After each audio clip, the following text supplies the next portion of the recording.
Holmes, will you stop that?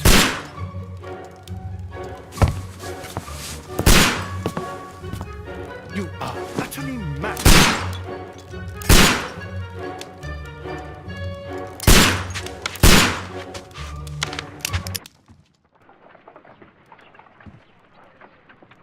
Stop, Holmes! Is that you, Watson? Yes, of course it is. And you almost killed me. Nonsense. I was aiming for the vases. Blindfolded? Watson, quiet, please. I'm trying to concentrate.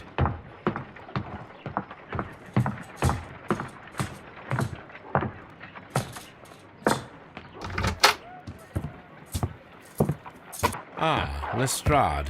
What is it this time? He can see me. Well, here it is, and it's a good one, Mr. Holmes. A gentleman by the name of Peter Carey, also known as Black Peter, has been murdered. A sailor, most probably. What happened here? Oh, Mr. Holmes, how could you? It's the only exercise I've had all week. A grateful client from Limoges sent me a vase collection this morning. I couldn't think of a better use for it. You're out of your mind. I missed 4 out of 10. Given you were blindfolded, that was very good. Can I have a try? Am I the only sane one here? I suppose that Watson is right, Inspector. A little brain work would be preferable now. Do please tell us more about Black Peter. Peter Carey, born in 1845 and 50 years old. An ambitious sort, he achieved much success in seal and whale hunting around Scandinavia. Retired in 1884 with a small fortune. He invested his money in a property called Woodman's Lee, near Forest Row in Sussex. It was where he lived for 6 years, and where he was found dead yesterday. Has the investigation already begun? Yes and no. In fact, this crime is so mysterious that I would prefer you to join me down there. Give me half an hour to prepare, Inspector. Take your time and join me there. I have to go through the yard first. The merry men struck again. What have they done this time? They robbed a powder reserve. I'll meet you at Woodman's Lee, Mr. Holmes. I should help Mrs. Hudson here. I also have several appointments that I must keep this afternoon. I shall go alone, then.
Oh, what a mess! What a terrible mess!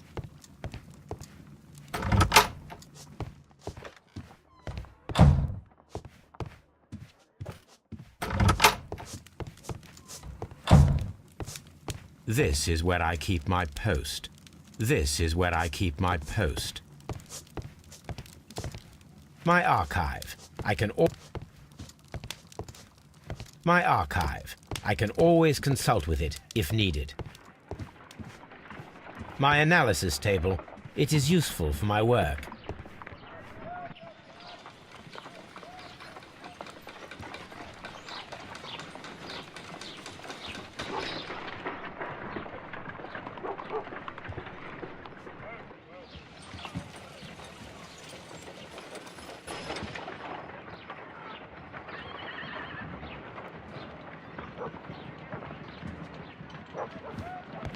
You go along to Peter Carey's house. Mrs. Hudson and I will take care of...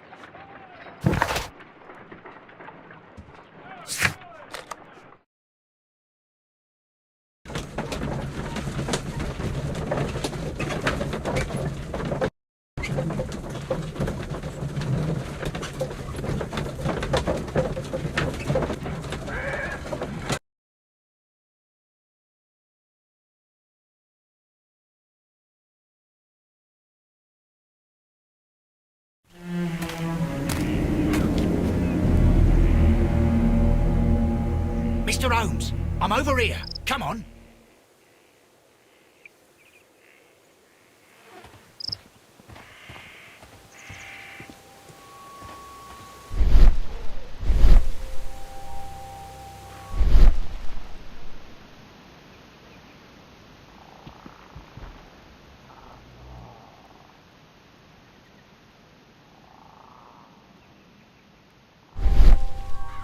These footprints appear to be quite large.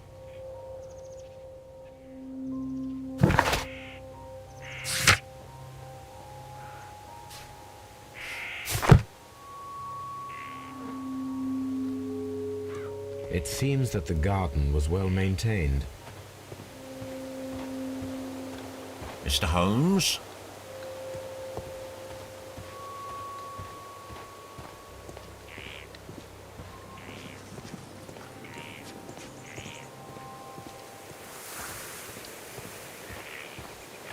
Mr. Holmes?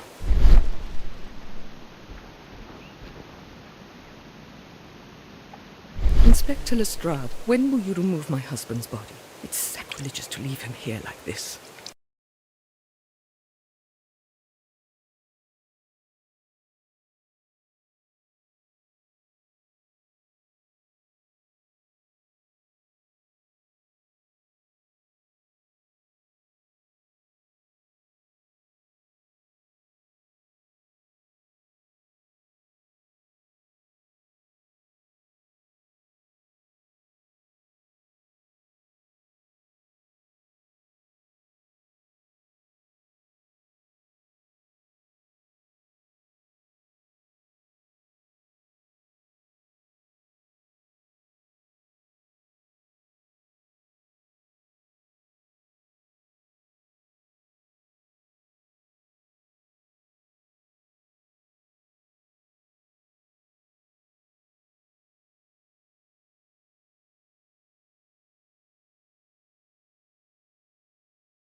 As soon as we can, Mrs. Carey, I assure you.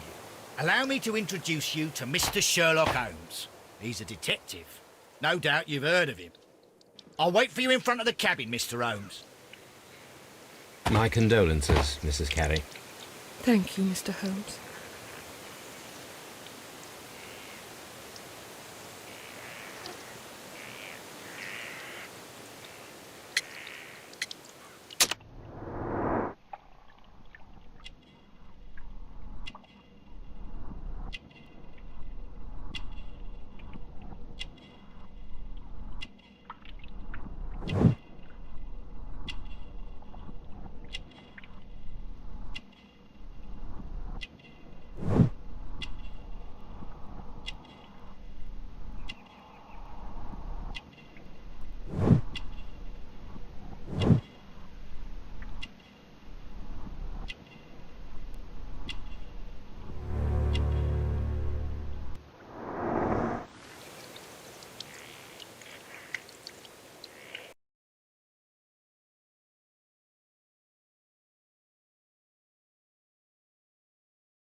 Madam, can you tell me if you saw or heard anything unusual upon the night of the murder?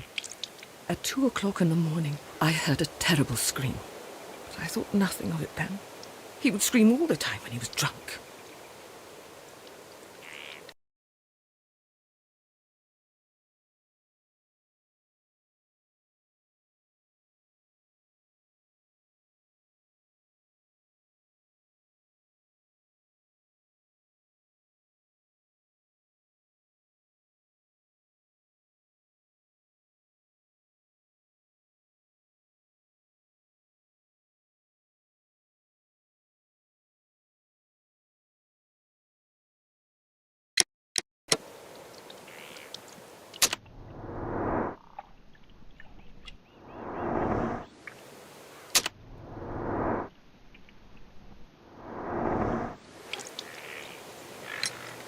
Can you please tell me what occurred on the evening of the murder?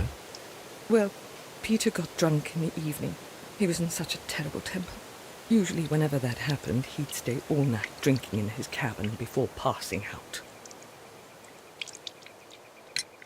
Do you remember at what time you found your husband's body? In the morning, at around 7 o'clock, I noticed the cabin door was open, but I didn't go in to take a look, for I knew my husband would not have liked it. At around 10 o'clock, I dared to glance in through the door and... oh dear. Was your husband accustomed to receiving visitors? Oh, no, I don't think so. I mean, he didn't really have many friends. He lived quite an isolated life here, after his retirement. The garden is very large and well maintained. Do you employ someone to look after it? It is true, there is a lot of work, but my husband took care of it himself. You have indeed suffered a great loss, Mrs. Carey. Nevertheless, I believe it will be less of a burden for you soon. Yes, life with Peter was never easy, but he was still my husband. He was different, wasn't he, when you first met him upon your return from Plymouth? Yes, Mr. Holmes. Oh, my goodness, but how do you know about that?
You have indeed suffered a great loss, Mrs. Carey. Nevertheless, I believe it will be less of a burden for you soon. Yes. Life with Peter was... He was different, wasn't he, when you first met him upon your return from Plymouth? Yes, Mr. Holmes. Oh, my goodness, but how do you know about that?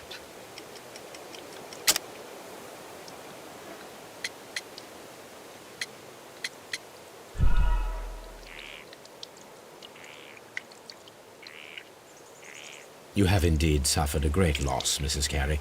Nevertheless, I believe it will be less of a burden for you. Yes. Life... He was different, wasn't he, when you first met him upon your return from Plymouth? Yes, Mr. Holmes. Oh, my goodness, but how do you know about that?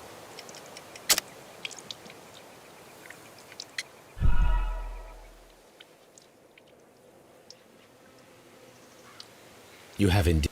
He was different, wasn't he, when you first met him upon your return from Plymouth? Yes, Mr. Holmes. Oh, my goodness, but how do you know about that?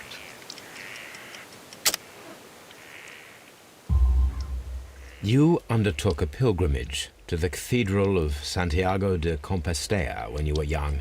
That much is evident from the rosary in your hand. The shortest route for the pilgrim from England to Spain is from Plymouth.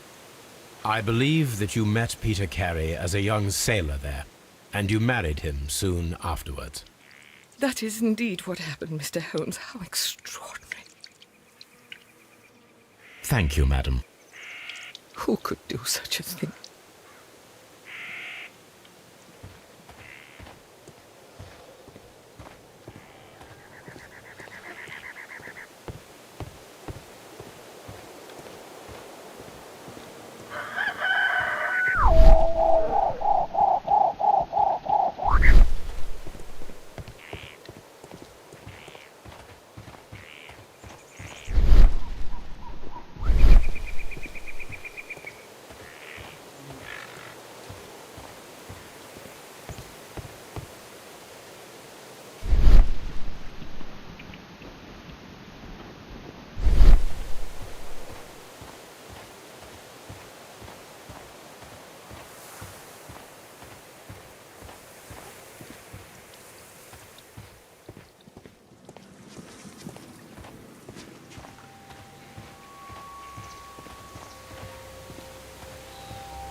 Peter Carey's body is inside the cabin. We took care not to touch anything.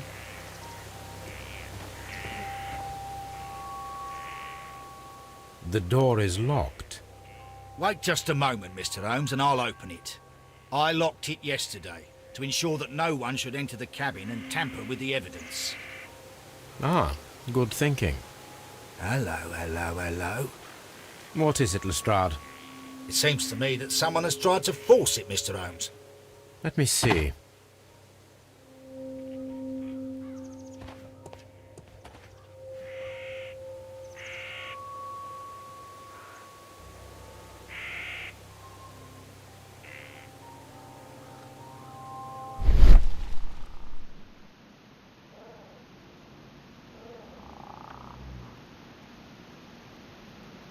These scratches are fresh. You're right. Someone tried to force open the door. I swear these scratches were not here yesterday. Our mysterious visitor came here last night. Well, he's not the man for the job. This lock is not a difficult one. Perhaps he did not have the right tool.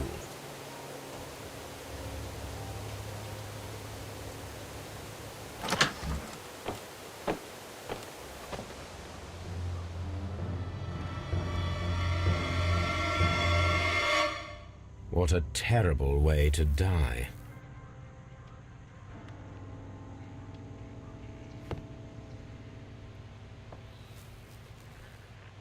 The tooth of a sperm whale, probably from one of Peter Carey's catches.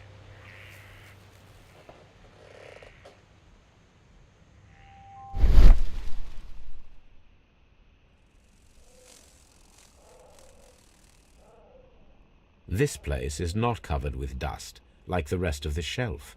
An object was taken from here. It was larger than a book, a box or a small chest, perhaps.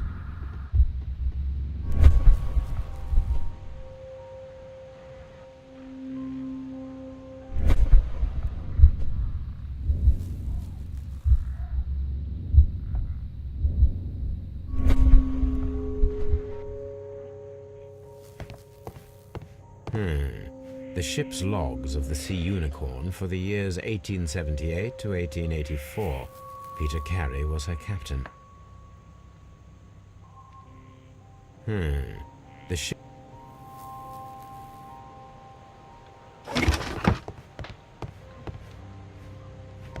Harpoons for hunting whales.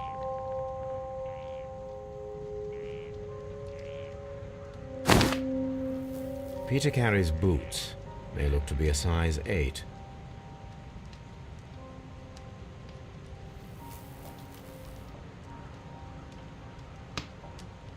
Old navigation instruments, nothing interesting.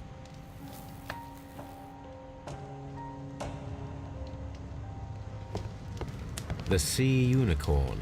She was the ship that Peter Carey commanded.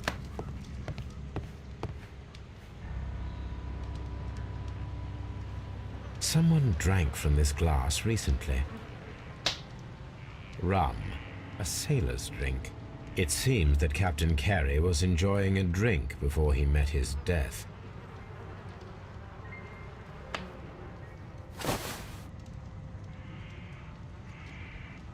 The initials PC have been crudely burned. A sailor's work.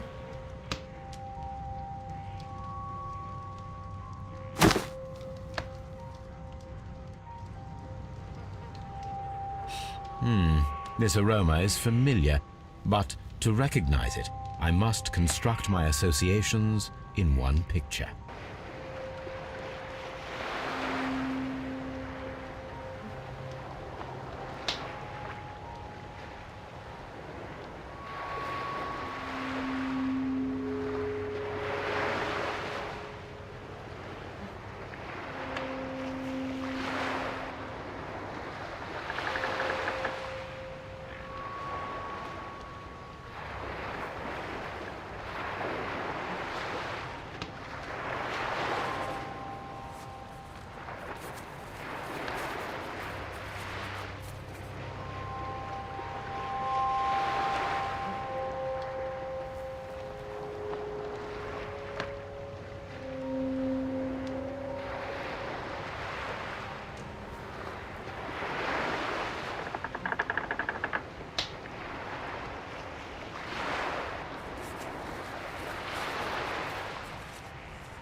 Yes, this is a coarse tobacco, quite strong and very popular among sailors.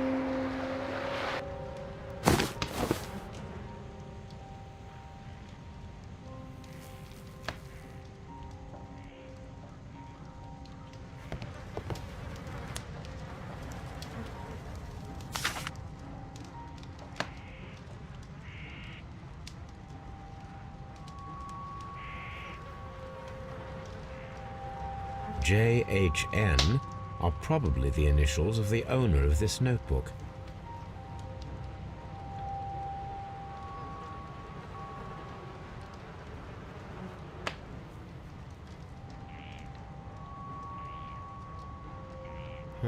The pattern of the blood stain indicates that the notebook was not lying on the floor prior to the crime, but it was dropped into the pool of blood after the death of Peter Carey.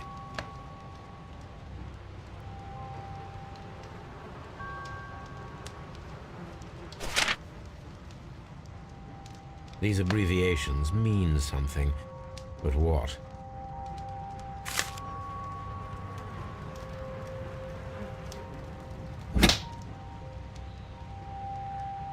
This wooden handle is plain and solid. This blood is from the pool underneath the dead body. Peter Carey tried to defend himself with this knife, but he did not succeed.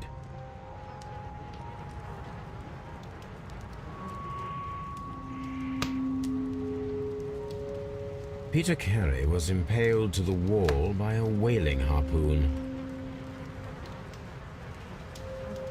Peter Carey was fully dressed. He was not caught by surprise. It is possible that he knew his murderer.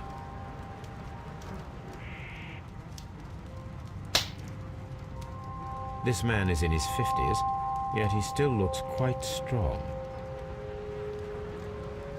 The weapon fully penetrated the body. The force of the blow was immense.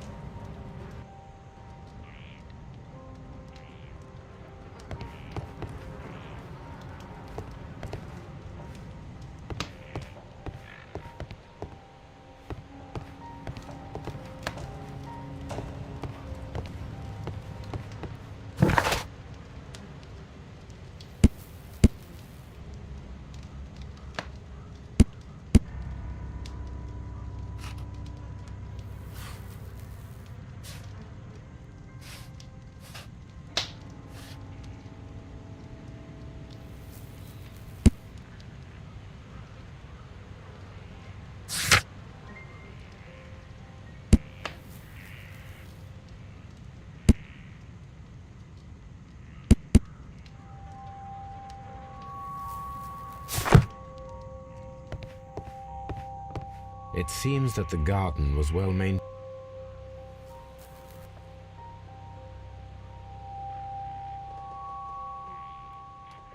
Hammerfest.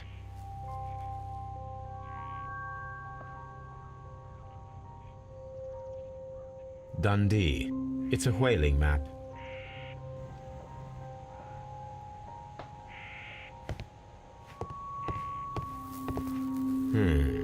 The ship's...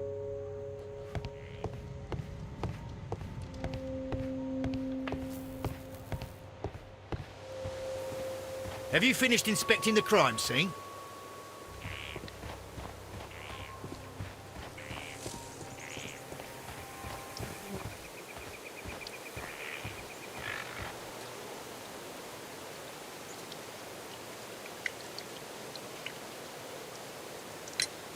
Is this your husband's tobacco pouch? I'm not sure. It might be that he hadn't smoked in a very long time. Your husband's private papers. Do you know where they are? There was a small tin box, barely larger than a book. He kept his papers there. It should be somewhere in his cabin. Thank you, madam.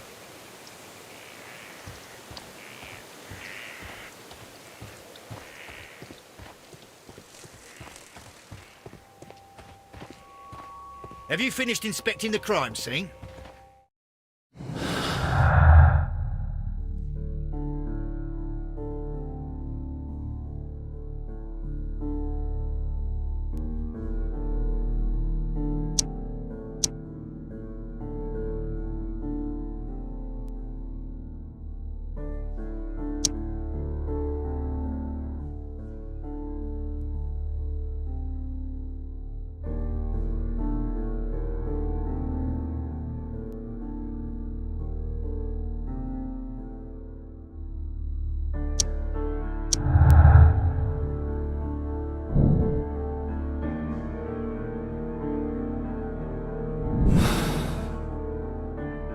Aha! Someone was here yesterday. They attempted to force the door to gain entry.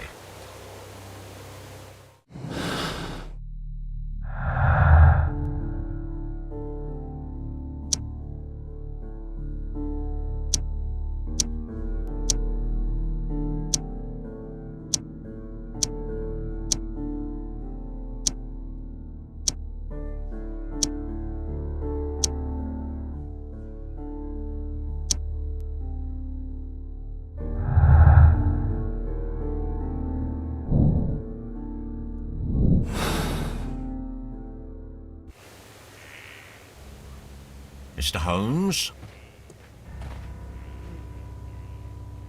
Well, Mr. Holmes, what do you think? I think that we are lucky And why is that? because of last night's attempted break-in. Oh, you've lost me. It is very probable that whoever came here hoped to find the door open. They tried to force it with a knife blade, but they failed. What will they do? Why, return tonight, when they will be better prepared. Aha! So what do you propose? We shall remain on the outside, near the window, where we stand the best chance of catching sight of our visitor. Well, gentlemen, ready your pistols. We have a long night ahead of us.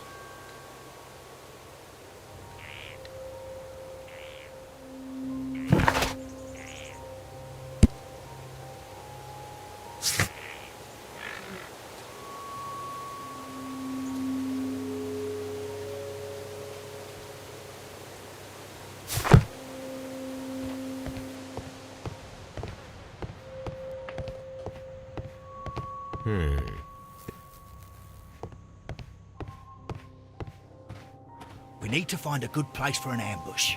Perhaps behind Carey's cabin, near the window.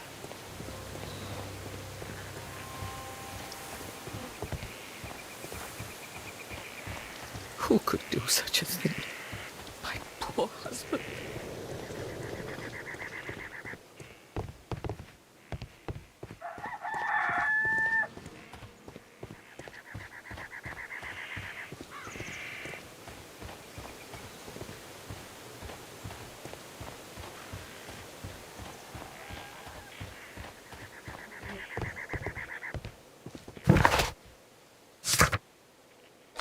I cannot leave yet. I am not finished here.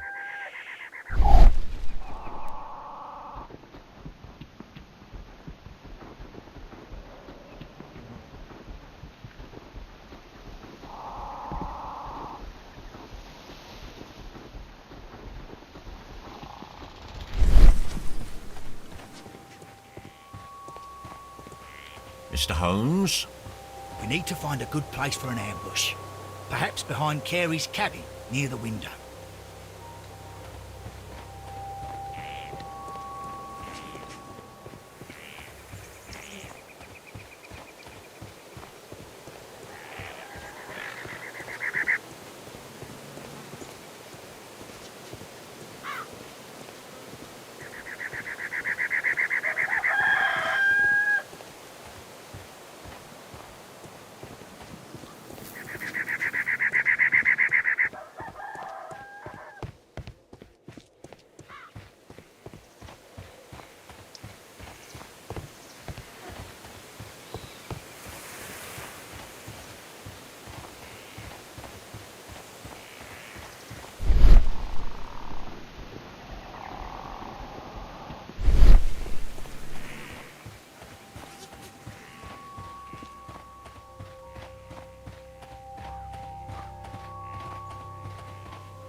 This looks like the perfect hiding place.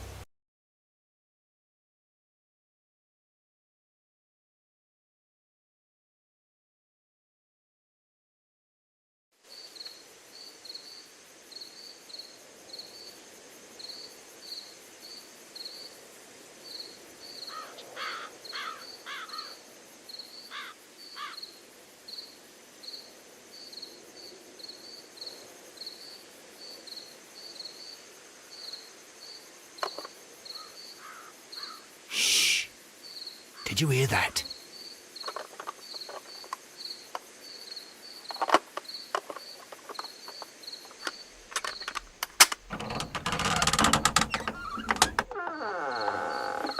There's someone there. I'm gonna collar him. I'll be right behind you. Police! Hold it right there.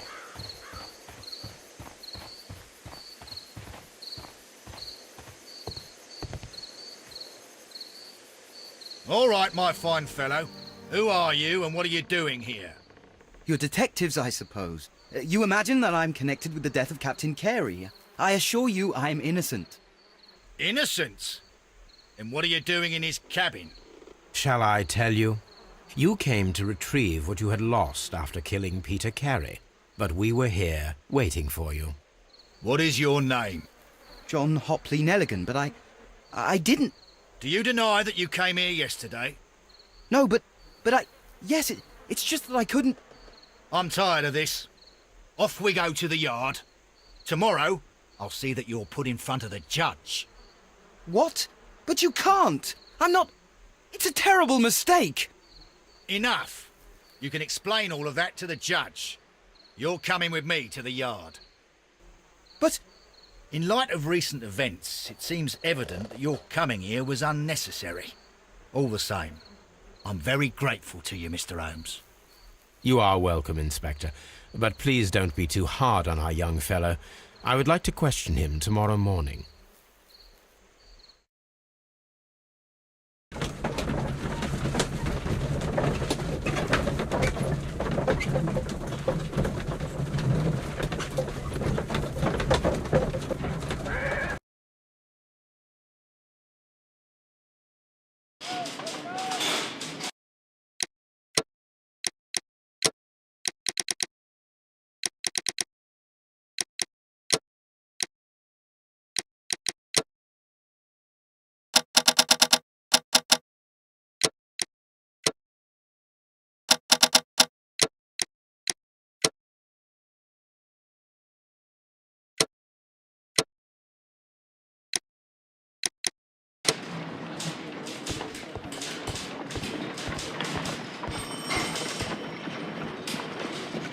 Good morning, Mr. Holmes. Can I help you?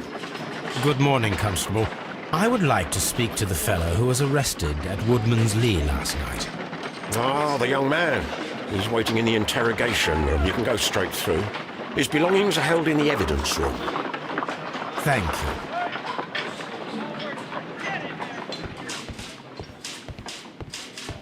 Mr. Holmes?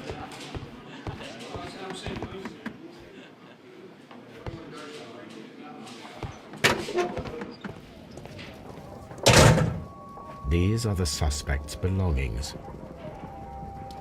The notebook that we found on Peter Carey's cabin floor. These abbreviations mean something, but what?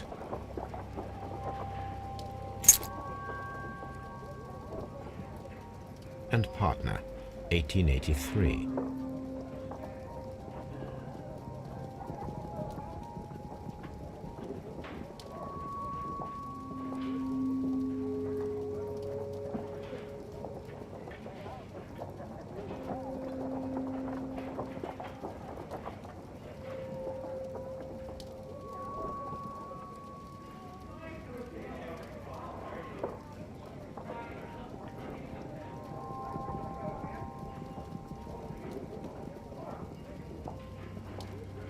From R. Dawson.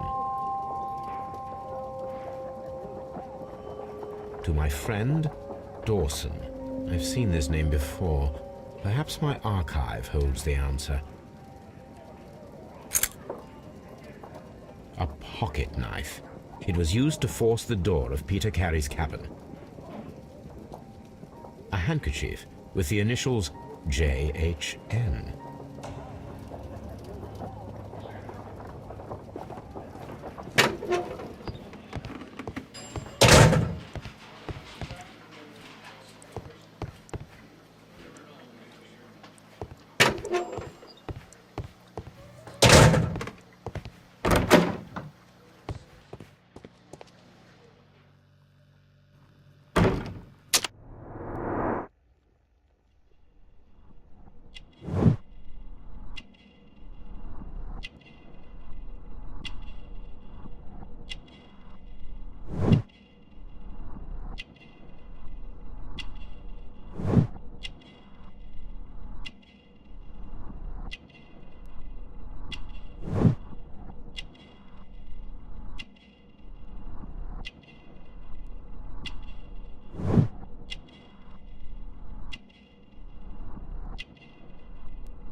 Does this notebook belong to you? Yes. But where did you find it? I did not know... I thought I'd lost it at the hotel. What do these abbreviations mean? Oh, no. I beg you, I can't. If I told you, it would only make things worse. But I will find out eventually, Mr. Nelligan. The sea knife was found near Carey's body. Tell me, Mr. Nelligan, did Mr. Carey try to defend himself or to attack you with it? I don't know. I didn't kill anyone. The police seized this valuable ring from you. Whose is it? I didn't steal it from anyone. It has always belonged to me.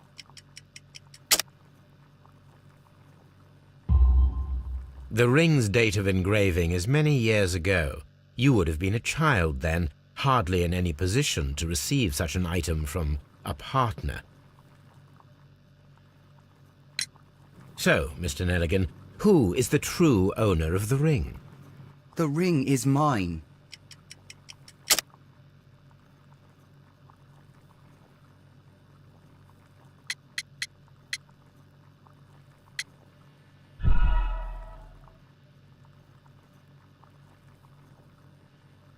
So, Mr. Nelligan, who is the true... The ring is mine.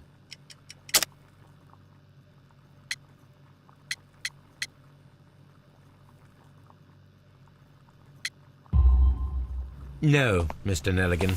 I believe that the ring had belonged to your father. Oh, but how do you know? The jacket you are wearing is made of an expensive fabric that only a man of exceptional wealth could afford. You do not seem to me to be a rich man, Mr. Nelligan. Furthermore, the garment is ill-fitting. It is quite clear that it belonged to someone else, most probably your father. With your father gone and taking with him the family's wealth, as a little boy you had to find yourself a manual job, and it was most probably cleaning fish. You cut your hands often while working. I can tell from the scars. I'm speechless, Mr. Holmes. It all happened exactly as you say. Well, I will see you soon, young man. Please, let me go!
I need to stage a reconstruction.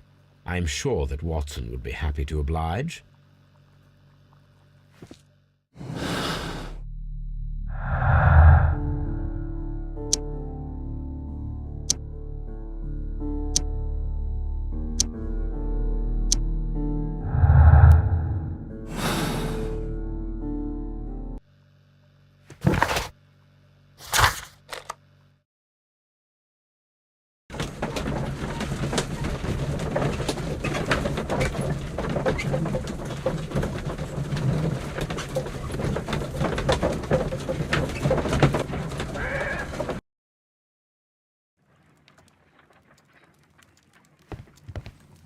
This is where I keep my post.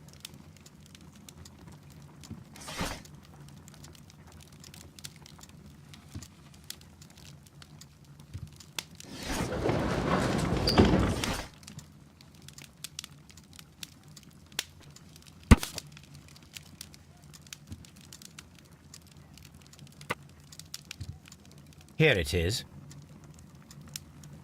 Now I begin to understand that young man's story, but I am still unclear as to what connects him with the murder.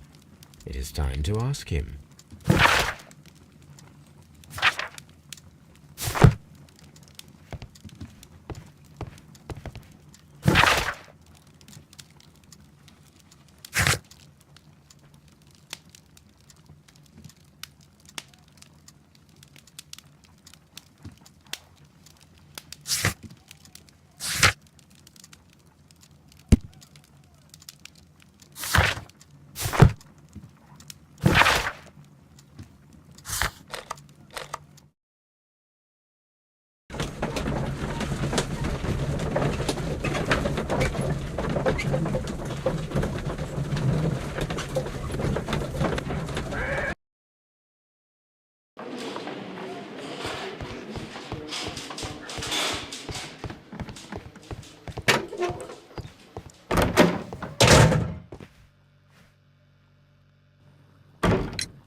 I have heard the story of Dawson and Nelligan, the West Country bankers. Yes. Joshua Nelligan was my father. I am aware that it had a bad ending. When the bank failed, it ruined half the families of Cornwall, whereupon Joshua Nelligan disappeared. My father was under extraordinary pressure. Dawson had retired. I was only 10 years of age at the time, but it was still old enough to feel the shame that befell our family. My father was convinced that he could pay off all his debts if the creditors gave him time. He set sail for Hammerfest in Norway in his small yacht just a few days before an arrest warrant was issued. He left my mother a list of the securities he was taking. No word was ever heard from him again. We believe that his vessel went down, taking with it everyone and everything on board. Thank you for the story, Mr. Nelligan. At last, we are making some progress. Interesting. Joshua Nelligan and Peter Carey were both at sea in Norway. There is definitely some connection between Peter Carey and Joshua Nelligan's disappearance.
What am I...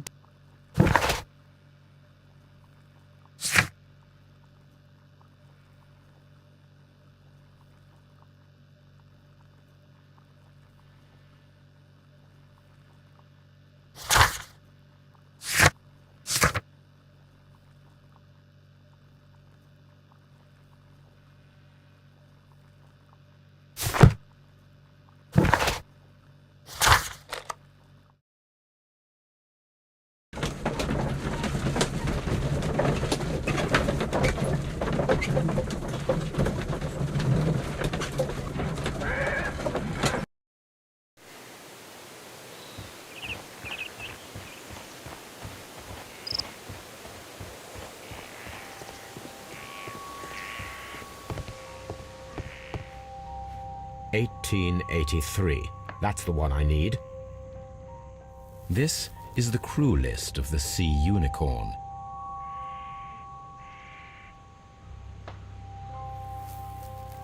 This is the crew list of the Sea Unicorn. Log notes for June. Nothing unusual. Log notes for July. Nothing special. Log notes for August. These pages have been torn away. Log notes for August. These pages have been torn away. Canadian Pacific Railway, CPR, a torn piece from a bond certificate. I have seen this abbreviation somewhere very recently. There are 3 ways of discovering what happened in August of 1883 aboard the Sea Unicorn. The first 2 of these will require speaking with a dead man. The last would be to locate vital witnesses, the sailors involved in this whale hunt campaign.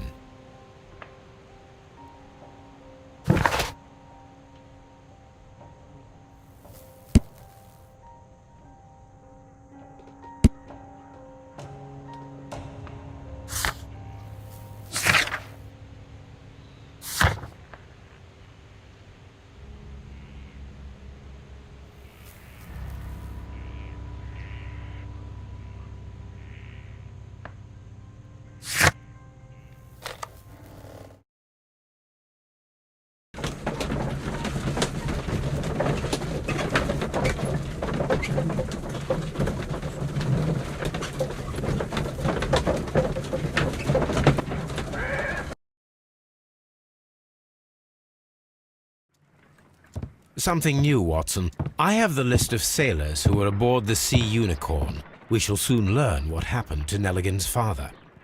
I have only to find them. Let us hope they are still working at the harbour. I think that if you pretend you're from Scotland Yard...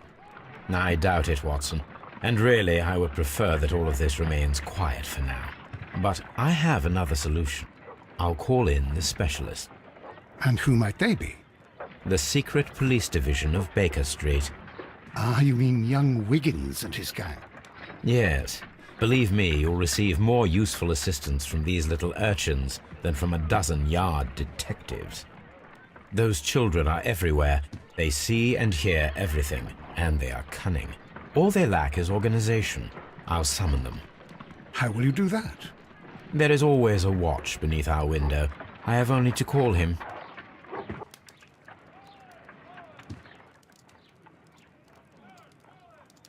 A spot of whaling, Watson.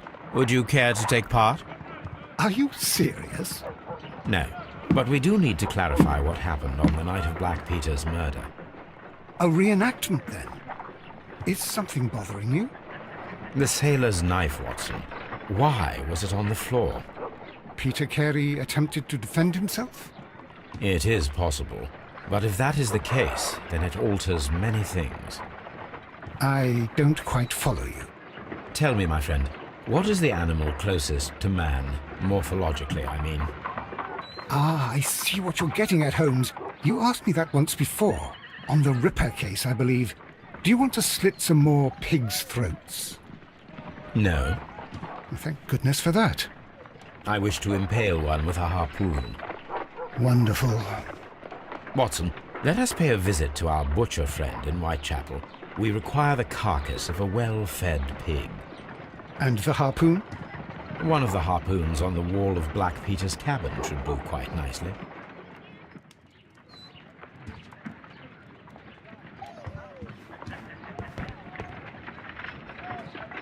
Brave Toby.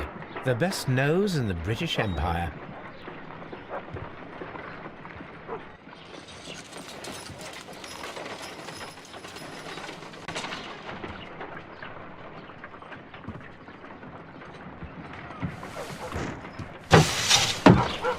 Wiggins, could you come upstairs, please? At your service, Mr. Holmes. Wiggins, I need you to track down certain people for me. I'll give you a list. You can read, can't you? Big Oliver from our gang. He can, because his father is the coachman of a famous lawyer. Fascinating. Here is the list of sailors. Sailors? Easy. Just got to look where the rum and the red lights are.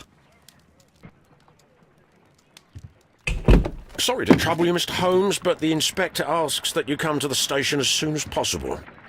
Thank you. I'll be there shortly.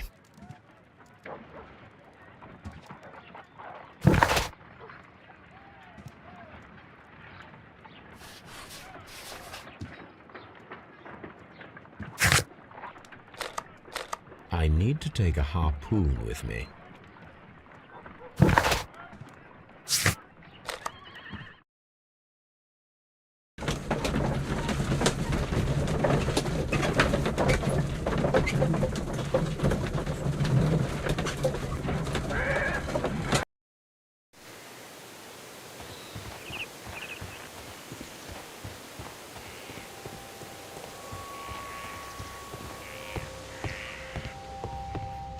That should do it. Now I am...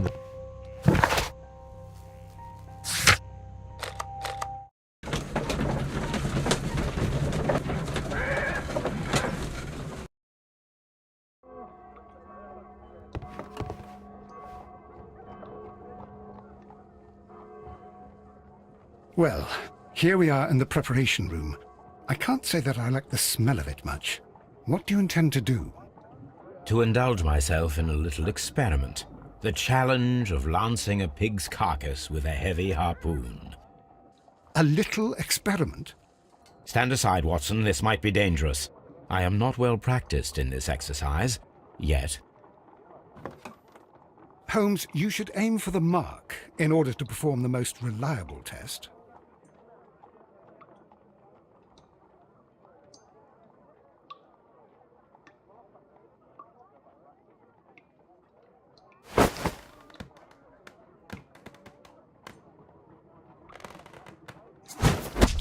Holmes, you should try to aim better and throw as hard as you can.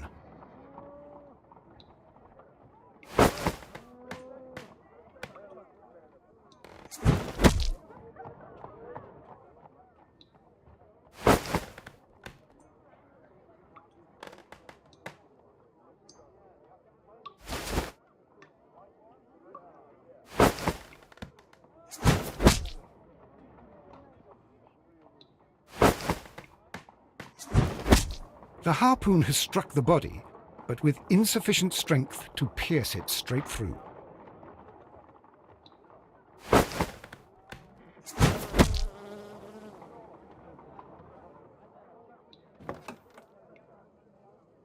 This is the best possible result that I could get. Do you see, Watson? Throwing a harpoon and pinning a man to a wall requires either exceptional strength and training or diabolical luck. If it was luck, then it was a chance in 1,000 that night. Well, yes. Let us leave now. All right. But before we go, I suppose I'll have to pay for all these carcasses you've happily mangled. Very well, but please hurry. Of course.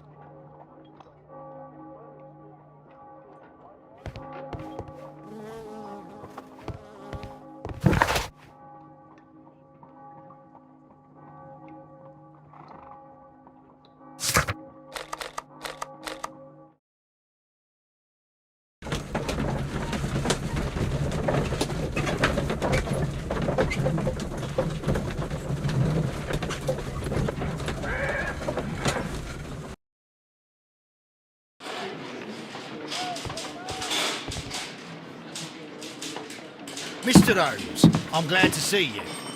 As always, what happened? We have a new suspect, Liam Hurtley. I'm thinking that this case will be resolved very quickly now. Interesting. Pray tell.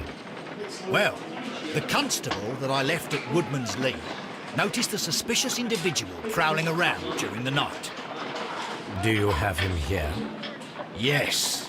He refuses to speak with us, but we'll make him talk. Let us hope so.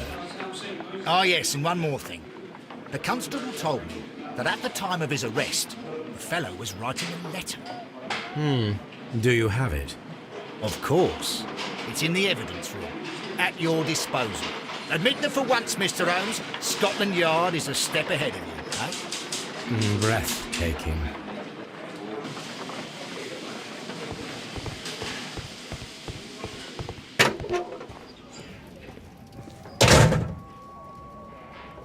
These are the suspect's belongings. Liam William Hurtley's old boots. They're a size 9.5.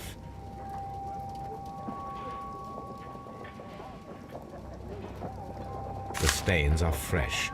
They can be removed with the proper chemicals. A pen, nothing unusual about it.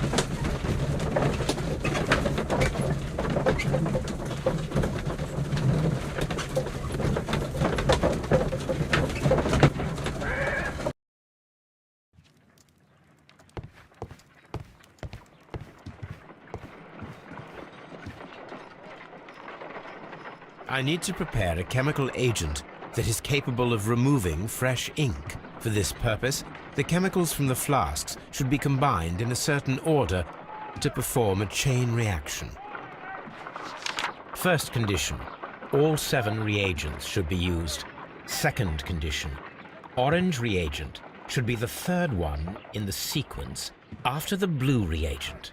Third condition, colorless reagent should be added after the orange reagent.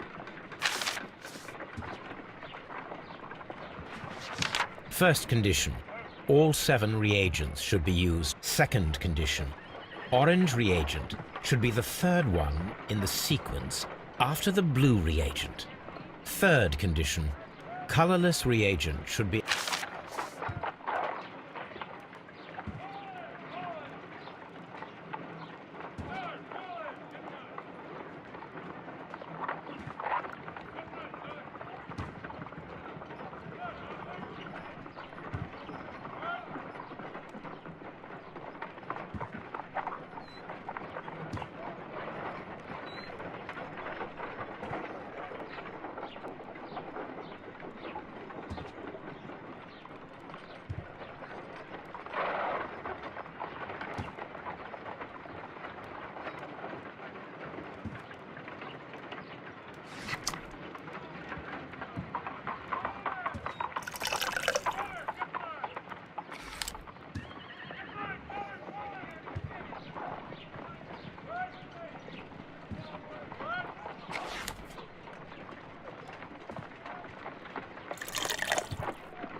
done.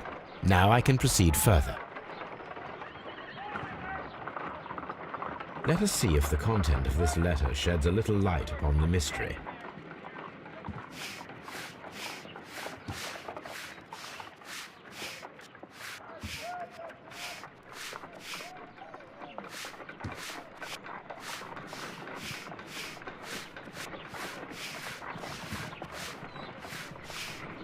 I did as you asked and hid them well. Interesting. How would Hurtley react to this?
please escort this suspect for interrogation. Allow me to introduce myself. My name is Sherlock Holmes. I would like to ask you a few questions. I've already told the police that I've nothing to say. And you're not even part of the police. Precisely, and considering your situation, it might be wise to speak with someone who is, shall we say, rather more neutral. You are a suspect in a murder case. I know. Inspector Lestrade told me. It's ridiculous. Could you at least tell me who you are, and exactly what happened that you should be brought here? My name is Liam Hurtley. That I can tell you. But you're not getting any more than that. Well, we shall see.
So tell me, Mr. Hurtley, what did you hide?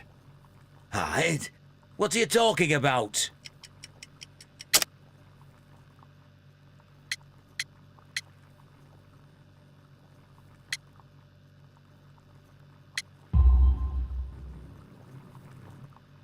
I did as you asked and hid them well. Should I continue? My letter? But the ink? That's impossible. A touch of chemistry, nothing special. Well, you're a smart one. But it's nothing. If you want to know, I was referring to my tools. It was to do with my work, see? I will check that, Mr. Hurtley. That's all for now.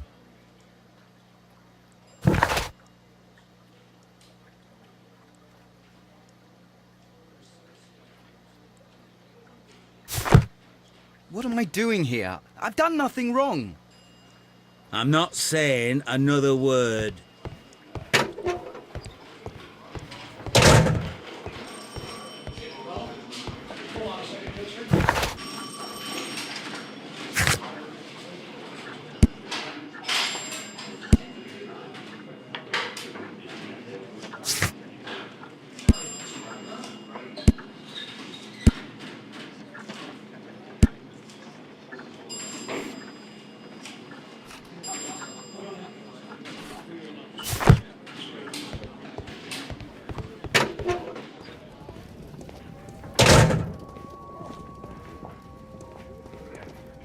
These are the suspect's belongings. I wonder if these are connected.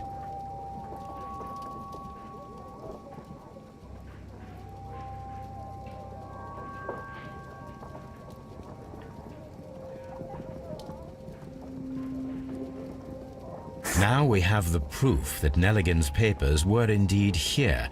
It seems that they have vanished, however.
A new suspect. But this one refuses to talk. This case is more interesting than I first imagined.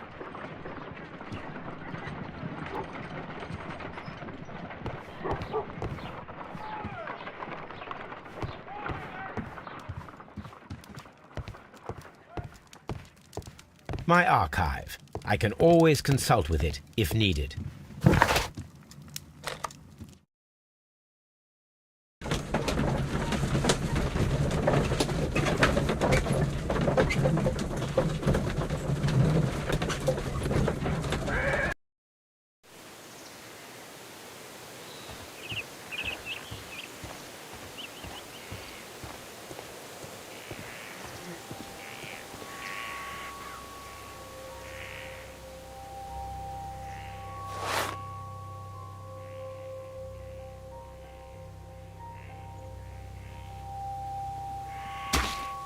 These boots don't match the footprints.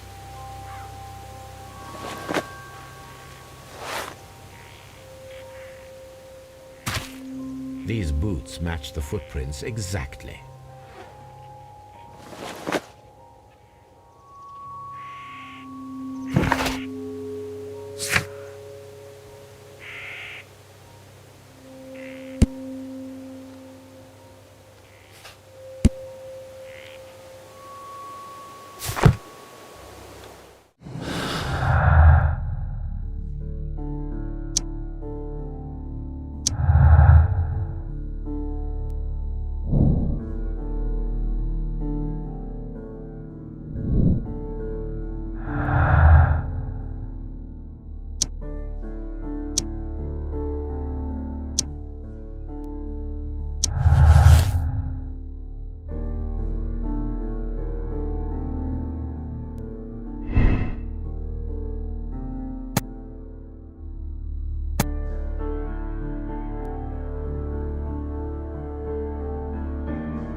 Please.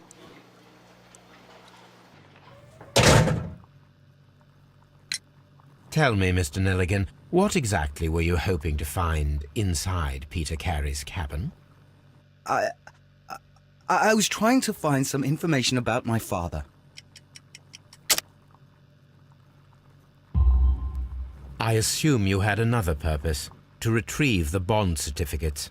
Am I correct? Yes.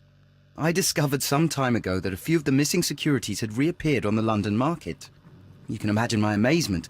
I spent months trying to find them, and at last I discovered that the original seller had been Captain Peter Carey. These papers, they belong to my family, but I could not find them there.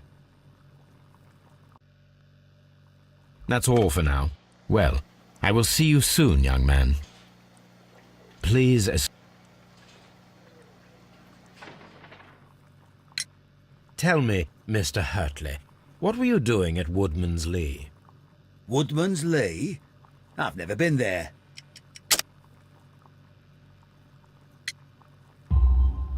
The second pair of boots that you had with you when you were arrested perfectly match the footprints found near the cabin where Peter Carey was murdered. Footprints? That's your proof? How many men have boots like mine? That doesn't make me a murderer. Now that your presence at Woodman's Lee has been proven, would you care to explain it? I don't remember. What would I be doing there anyway?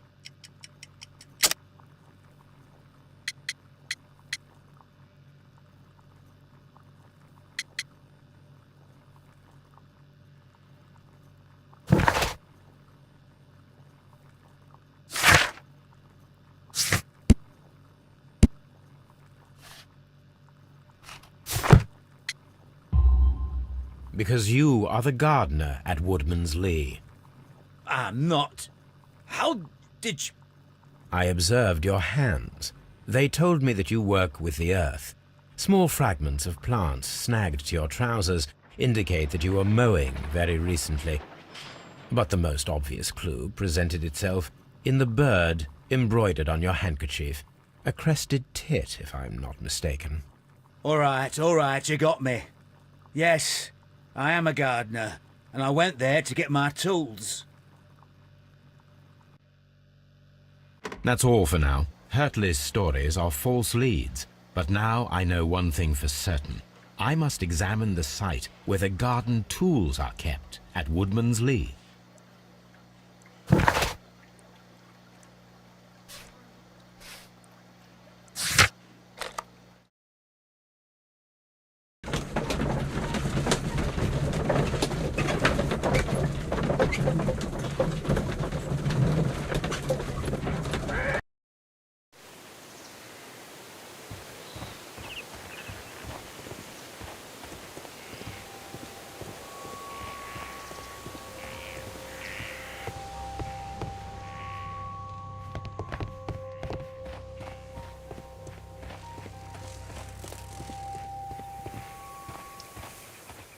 Locked. Locked. Locked.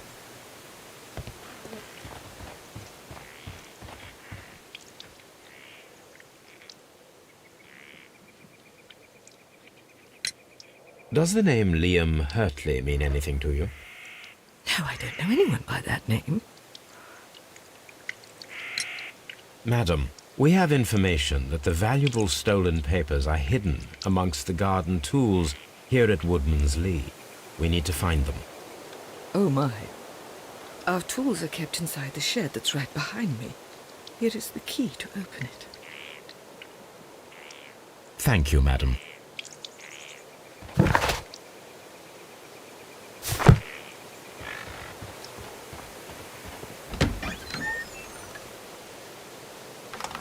Let's see what could be hidden here.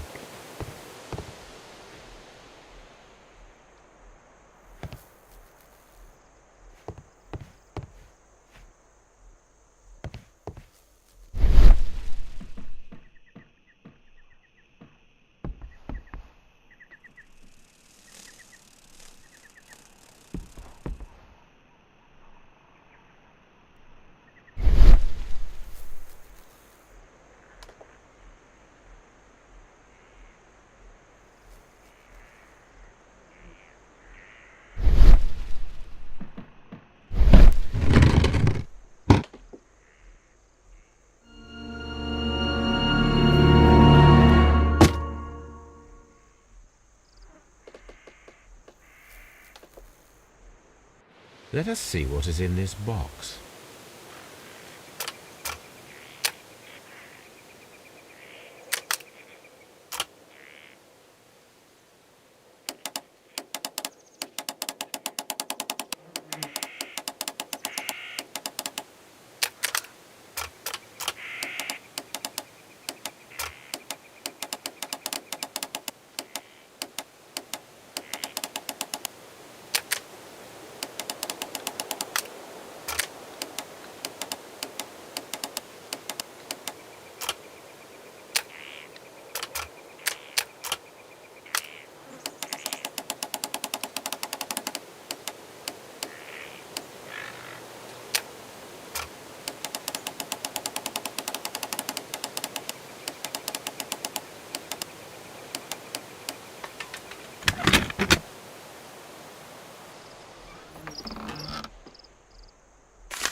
A bundle of letters in a woman's hand with the Carey family monogram.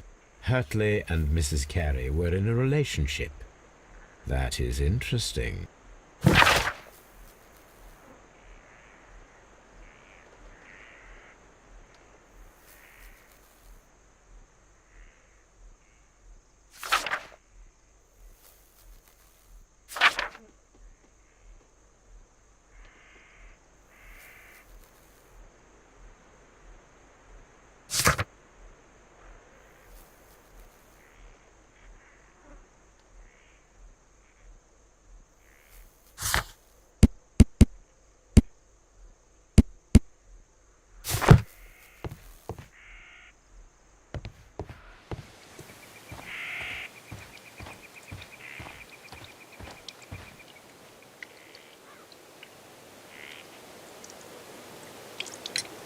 Madam, I am aware of your affinity with Liam Hurtley.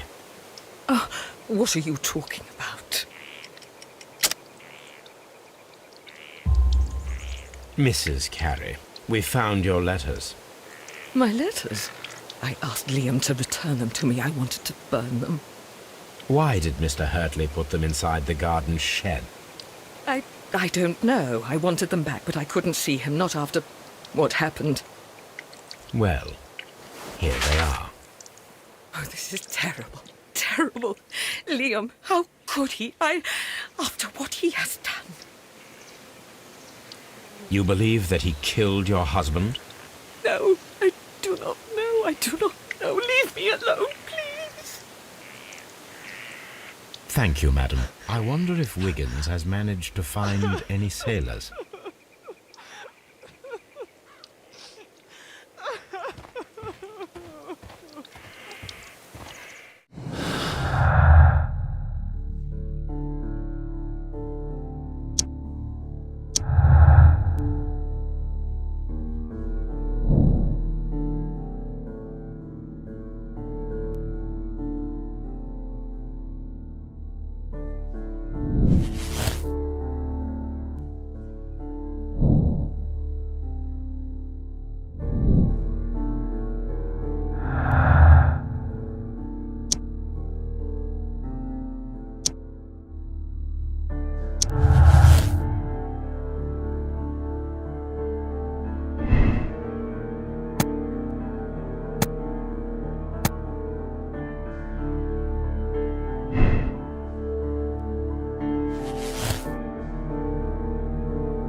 Mr. Holmes, we found the sailors from that list you gave us.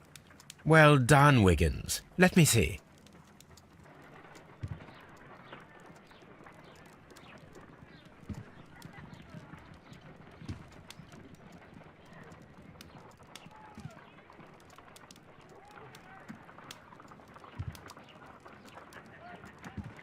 This man is a harpooner, and his initials are PC, the same initials that were found on the tobacco pouch. Wiggins, could you gather some information on one of the sailors that you found? His name is Patrick Cairns. We found Patrick Cairns. Good job, Wiggins. Where is he? He lives in a small furnished dump of a room, but he's always at the Sea Witch pub, where he does arm wrestles for money and drinks. Excellent. Here is your reward. 2 guineas. Thank you, sir.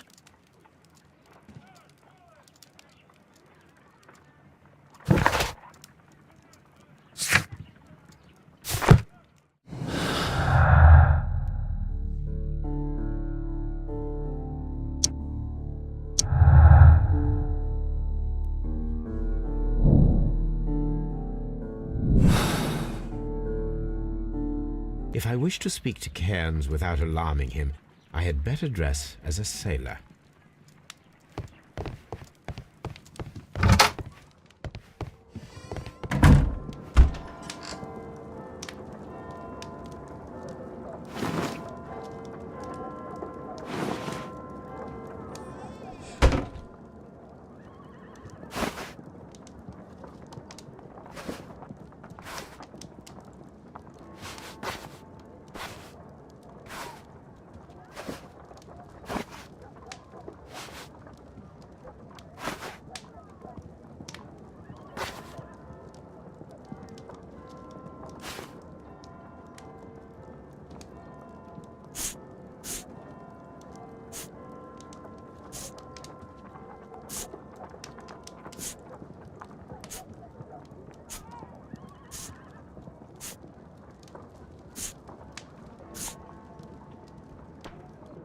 Now I can approach Cairns and see if he recognizes the pouch.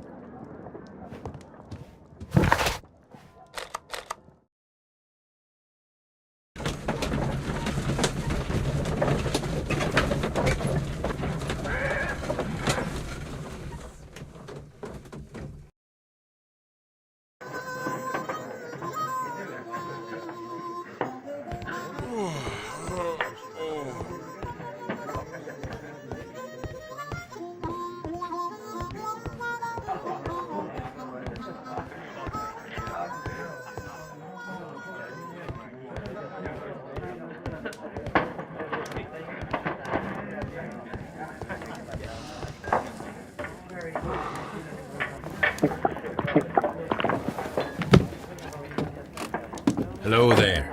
Are you Cairns? What do you want? We've heard all about the gambling on arm wrestling here. You seem like the likely sort, and I'm up for it. I start at 10 shillings. Suits me.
You were lucky. I wasn't focused. Let's go again.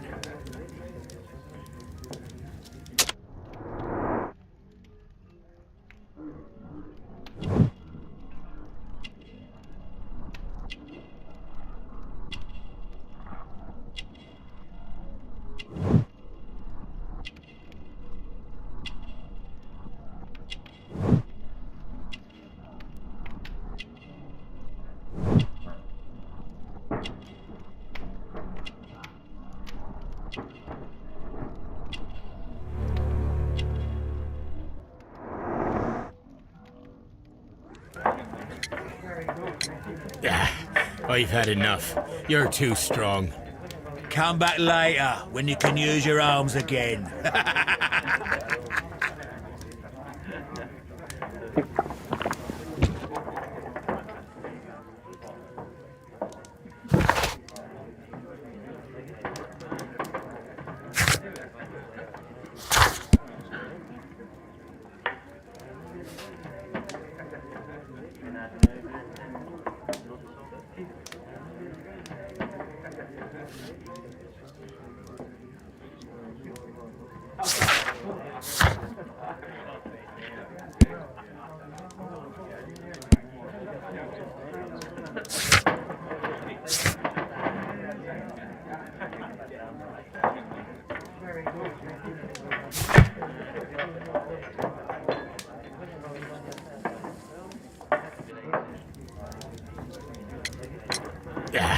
Come back later, when you can use your arms again.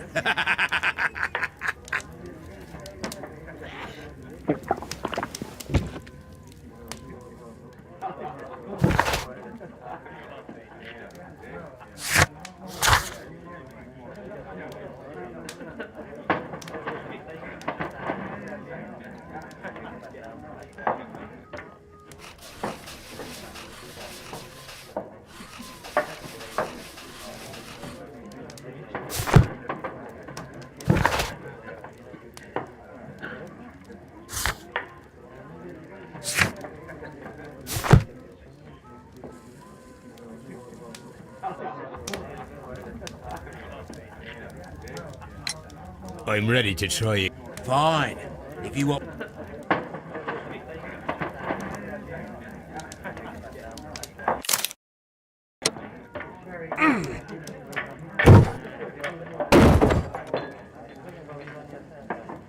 Well, good for you, I reckon. You're stronger than you look. Here's your 10 shillings. I'd like to buy you a drink. Good winner as well. That's good. Let's have a drink.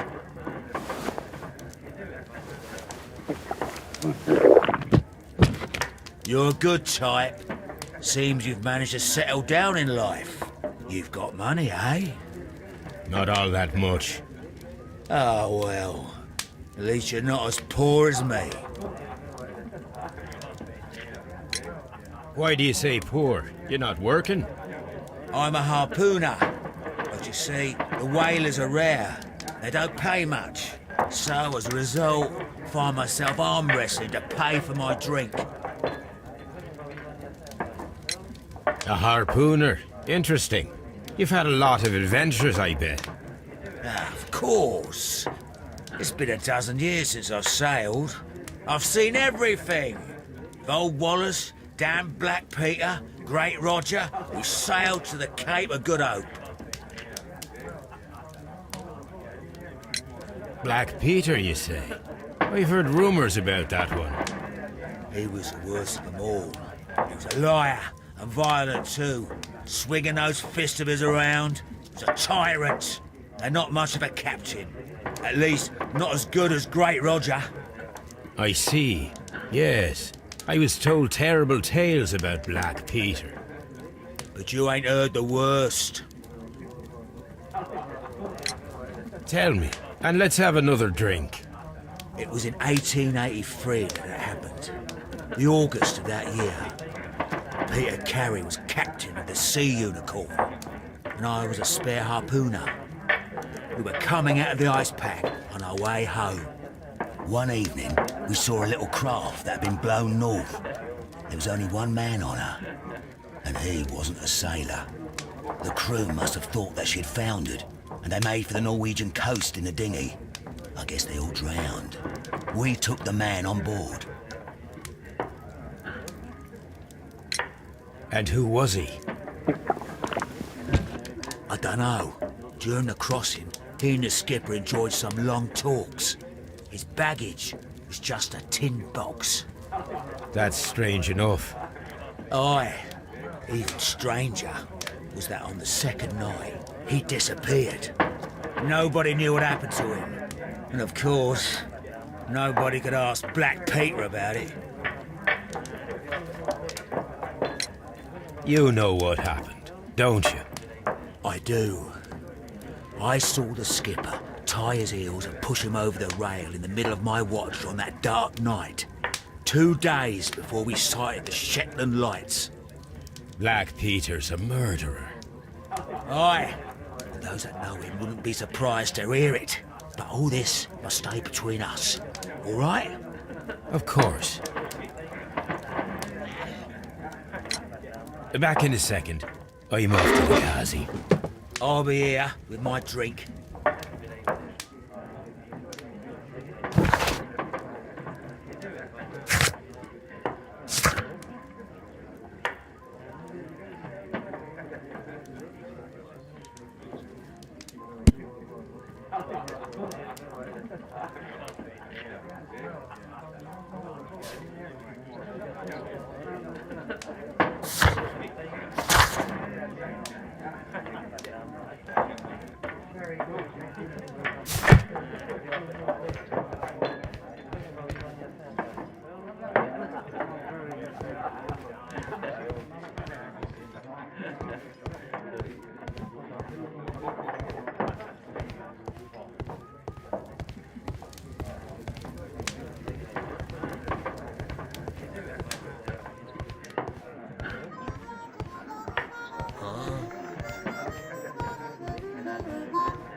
I cannot leave yet.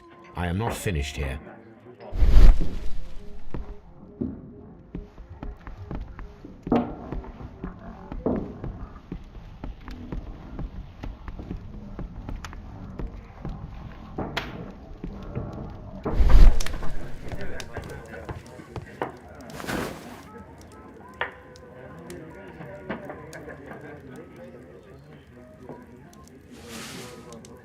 Here it is.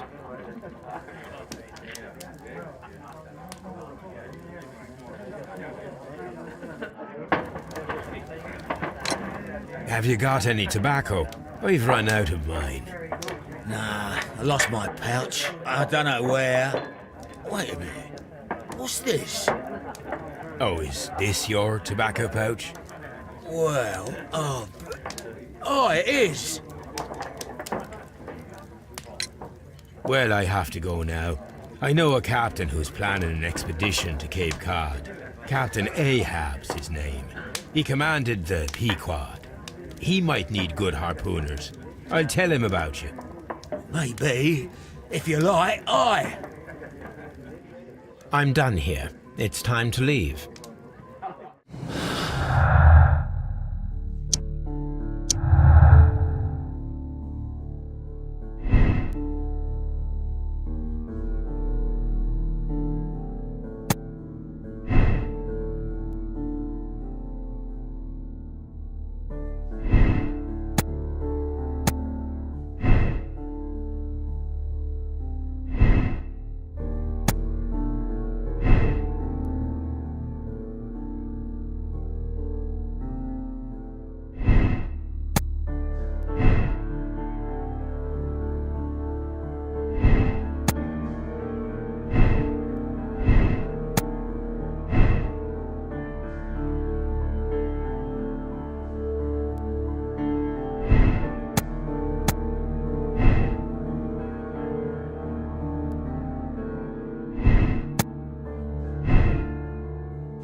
The case is solved. I am now ready to present the guilty party. So tell me, who killed Black Peter? There are two culprits, Inspector, Nelligan and Hurtley. What? Well, I would never have guessed, Mr. Holmes. They are a rotten pair, though. It was a combination of two motives, culminating in one crime. What were their motives? The first was revenge. Black Peter possessed the bond certificates that had belonged to Nelligan's father, and young Nelligan wished to retrieve them. And the second? The second was a crime of passion. Liam Hurtley was in love with Black Peter's wife, and this caused a conflict between him and Carrie. Well. Makes sense, Mr. Holmes. I suggest that you organize a small confrontation between the two, just to confirm my accusations. That's a good idea, Mr. Holmes. I'll talk to these fellows. Join me in the interrogation room. Gentlemen, we know everything about your association to kill Black Peter. Admit that you planned it together. Our association? I don't even know this man. You needed to kill Peter Carey. There had to be two of you there. Ridiculous. I'm innocent. All that remains is to determine the level of guilt. Which one of you is the initiator in this case? But I just told you I've never seen this man before. It's him. He's the culprit. He was forcing me. He threatened me. He's the mastermind behind it all. Shut up. You're a lunatic. Well, it all seems very clear, don't you think, Mr. Holmes? Inspector, I believe that Nelligan is the true culprit. Hurtley was his accomplice, blinded by his love for Peter's wife. You've got it wrong. It isn't true. That's right. I confess. Well, young man, it turns out you are the gang leader. I don't fancy your chances now. The case is resolved, Inspector. I shall return to Baker Street. Very well, Mr. Holmes. Goodbye for now.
The case is solved. So tell me. There are... What? It was... What was... The first... This... Well, I suggest... now... Gentlemen, we know everything about your... Our association? You needed to kill Peter Carey. Ridiculous. All that remains is to determine the... But I just told you I've never... It's him. He's the culprit. He was forcing me. He threatened me. Shut up. Well, it all seems very clear, don't you think, Mr. Holmes? Both are guilty, of course, but I believe that Hurtley was the initiator of the crime. It's ridiculous. Why would I need the help of this weakling? You wanted to be rid of the man who was terrorizing his wife, and who prevented the two of you from being together. Young Nelligan was just following his lead. You are wrong. I have nothing whatsoever to do with this. You'll explain that to the judge. The case is resolved. Very well.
If you wouldn't mind, Mr. Holmes, could you explain it to me?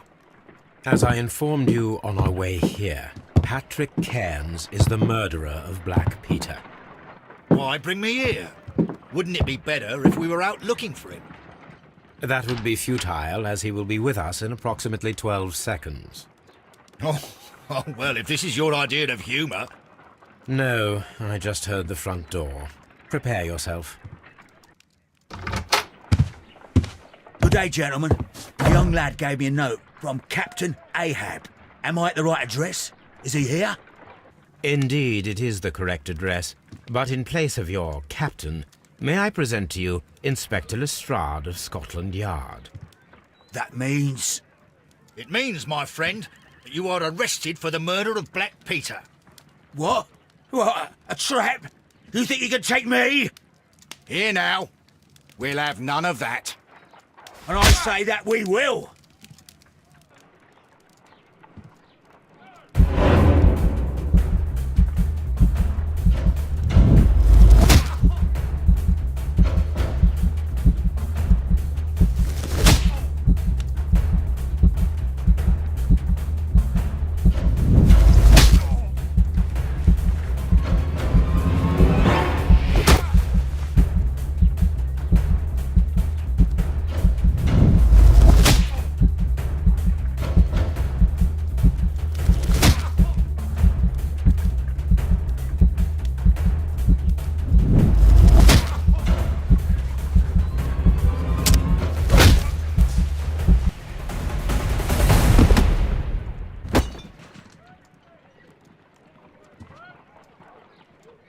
Lestrade, are you all right? Are you able to stand?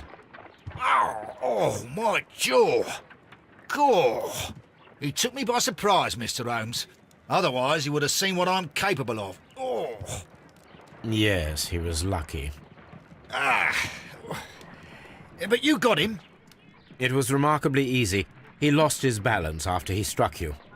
And you practice boxing, I know. You must have hit him hard. Our fellow is knocked out. We should call for a police cab and then take you to the hospital. Yes, well, no need for a hospital. I would prefer to keep this between us. You know. Of course, Inspector. The case is closed.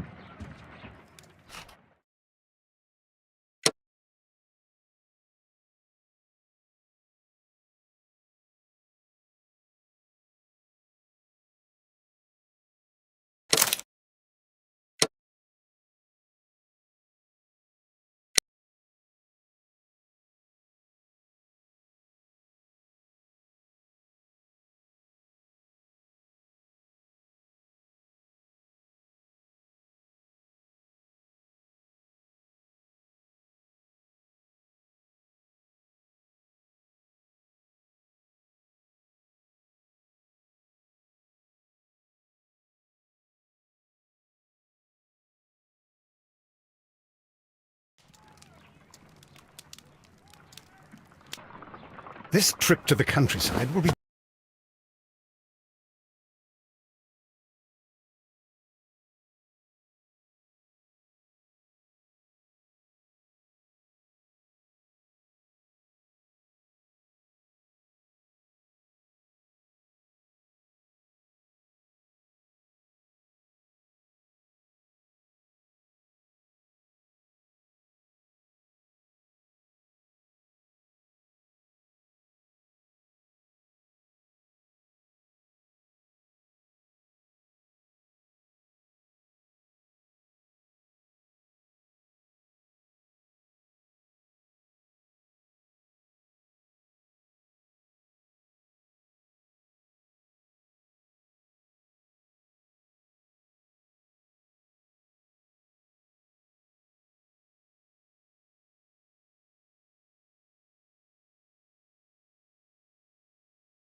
まそうなエーテルだ。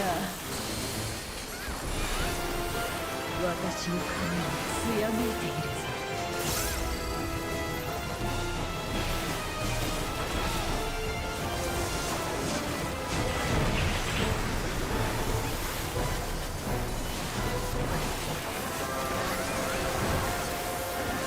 この技が見切れるか。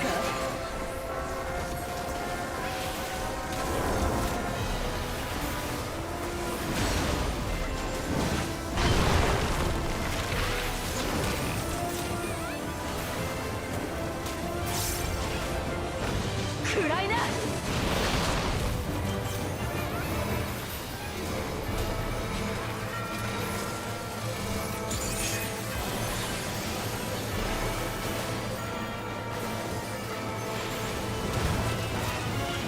さあ受けるがいい。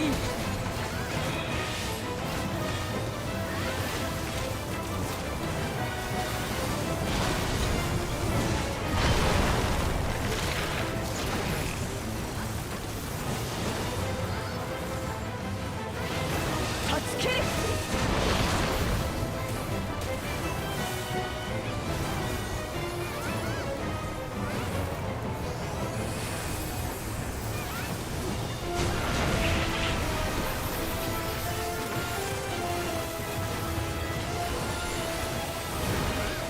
我が髪は風のように自由気まま。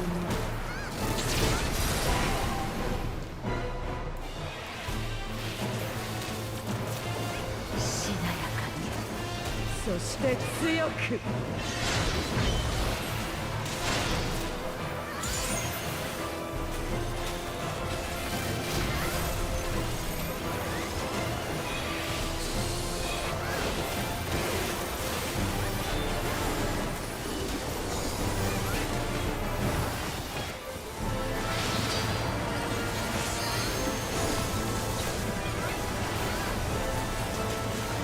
暗いな。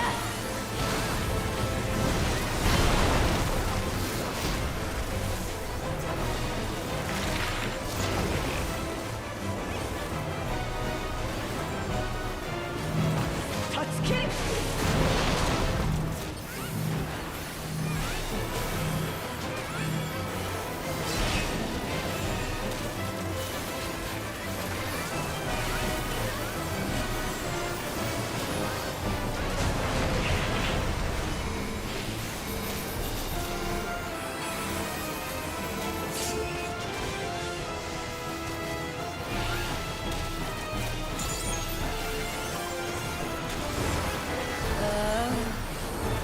いい風が吹いているぞ。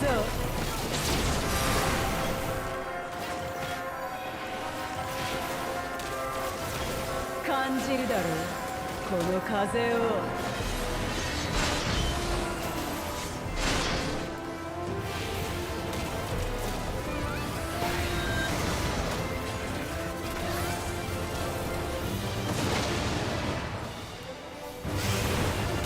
これくらいはしのいでみせるか。ならば私も本気を出すとしよう。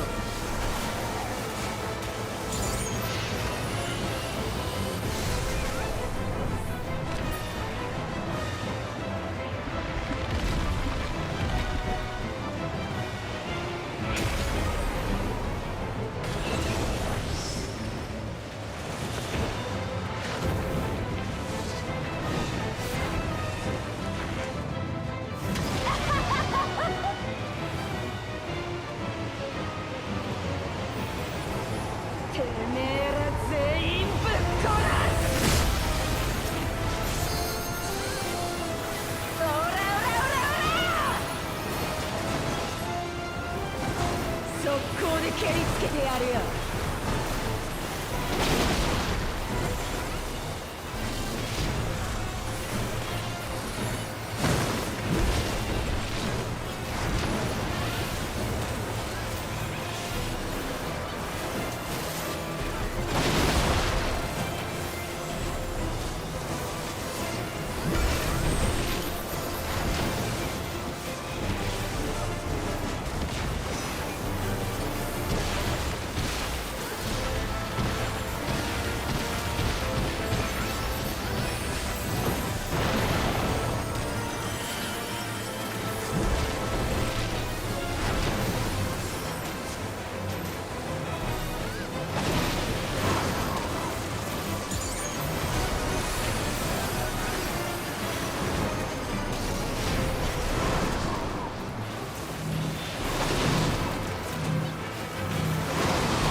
good for you, Holmes. Hmm. As your friend and your doctor, I really do recommend that you give yourself a complete change of scene. Fresh air, brisk walks, bird watching, chopping wood. Sounds intolerable. I mean, certainly it sounds delightful. But you haven't yet told me who your friend is, the one we're going to visit. He is a bee lover. A bee lover? Do you mean that he keeps bees? That must be Mrs. Hudson, bringing the warm cloth that I requested. There is someone to see you, Mr. Holmes. I have no time. Send whoever it is away. Yes, Holmes, I really think we ought to leave now.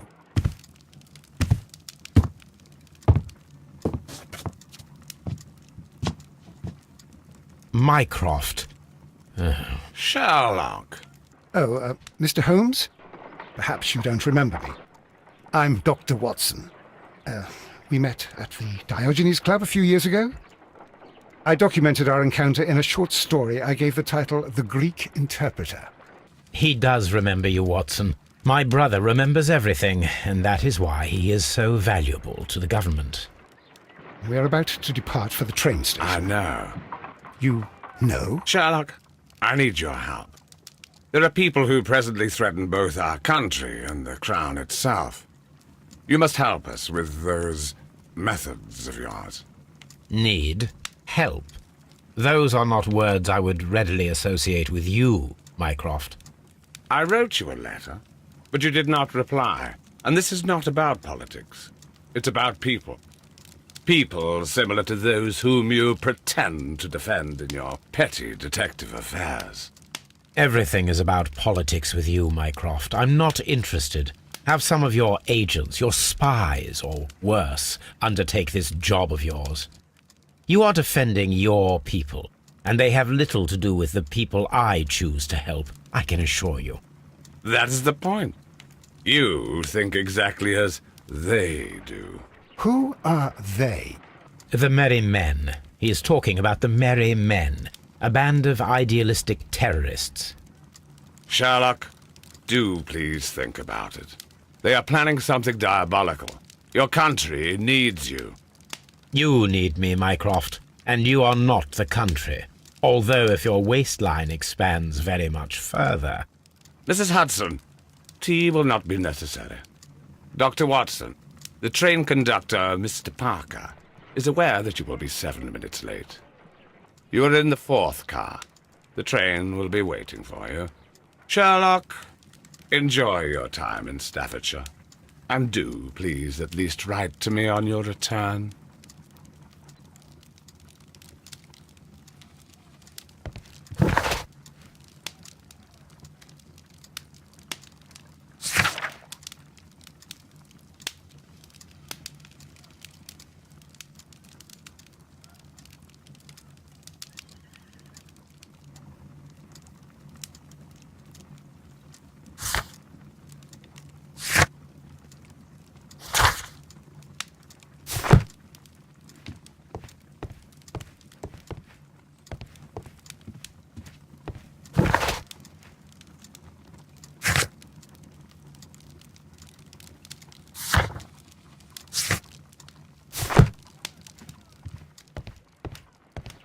Holmes, please call a cab while I pack my suitcase. We shall be late for the train.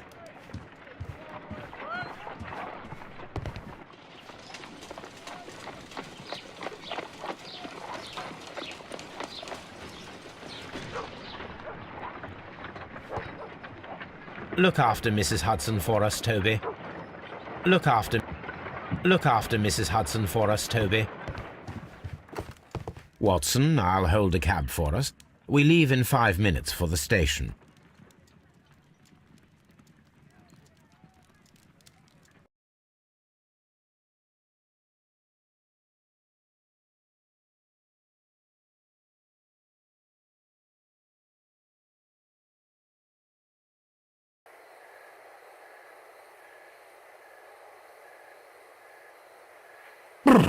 What a gloomy night.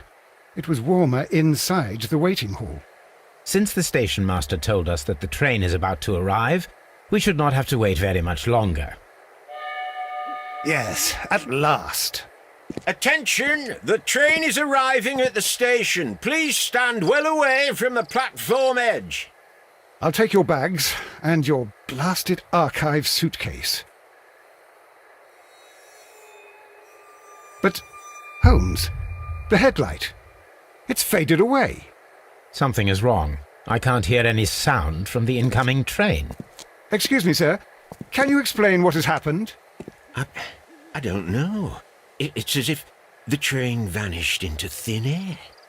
Holmes, say something. Quick, fetch a lantern and let us take a look. It's too dark. Only fog and rails, nothing else. There is no use in stumbling around here at night. We will come back tomorrow.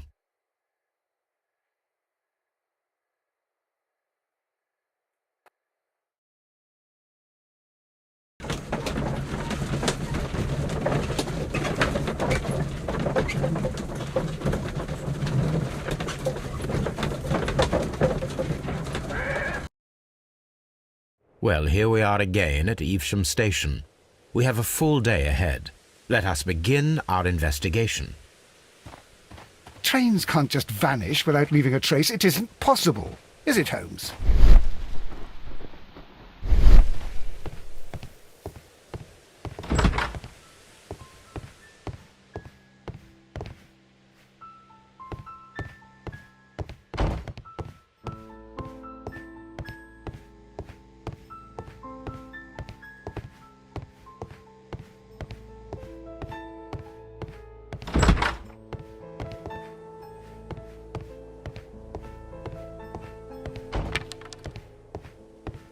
First of all, let us examine the area where the train disappeared.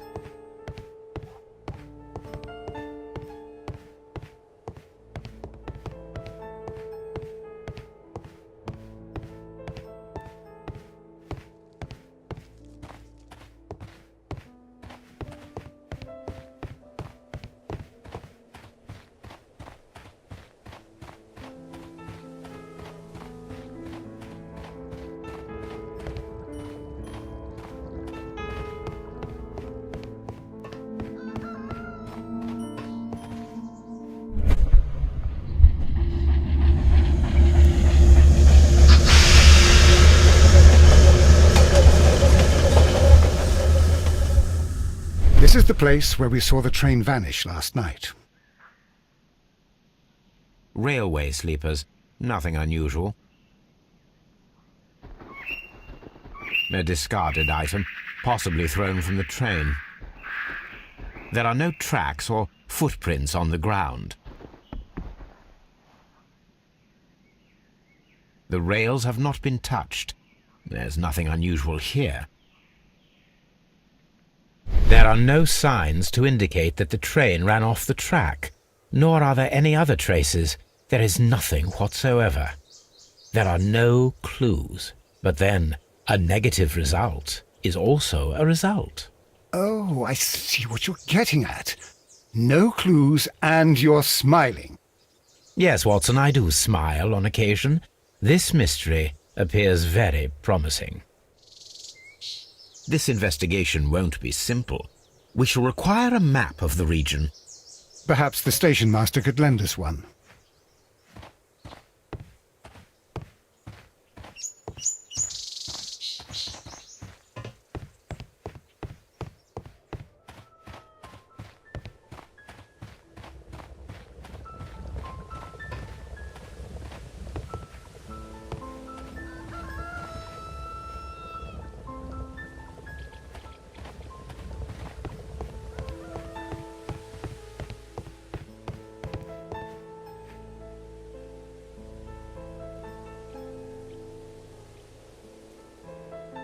Good morning.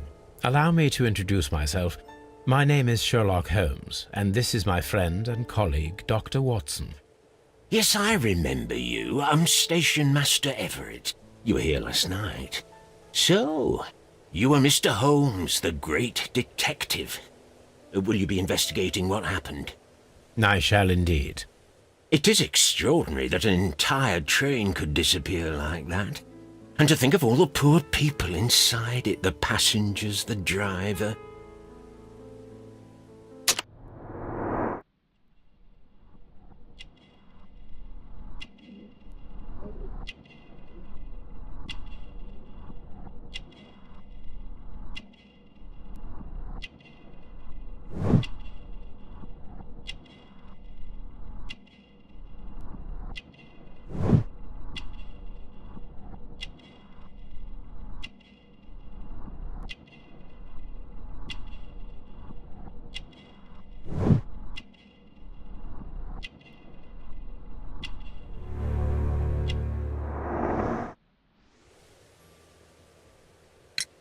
Could you please give us any details about the train? Well, there was nothing so very special about it.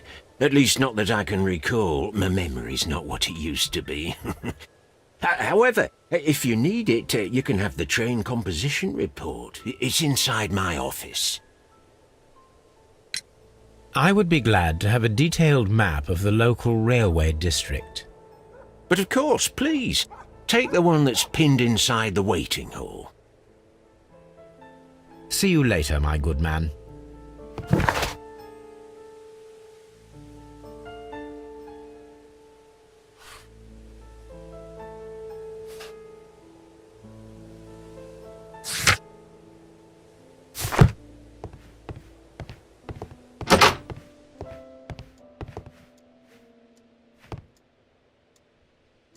Railway post bags.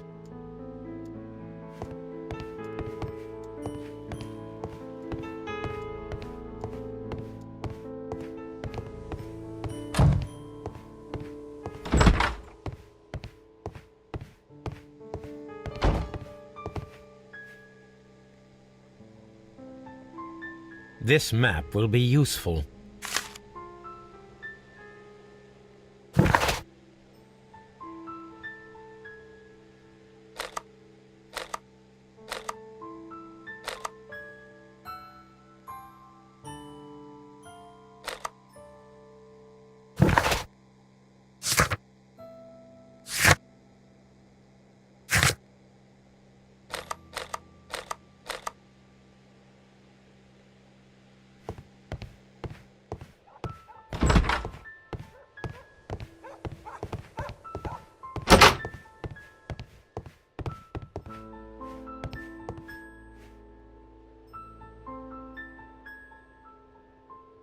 This part is probably from a locomotive. An old locomotive bell. This place serves as a storage area for the station. This part is probably from a locomotive.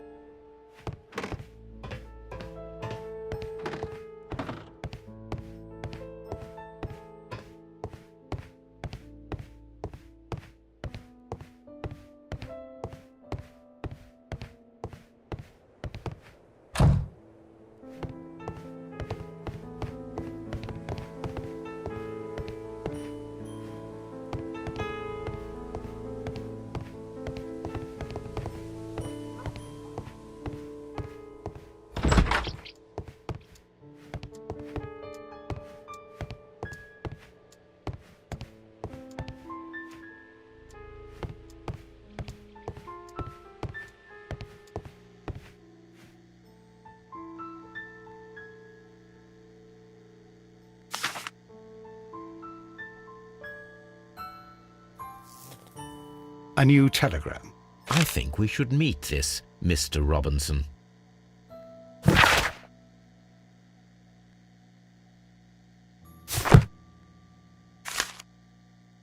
Here is the train set.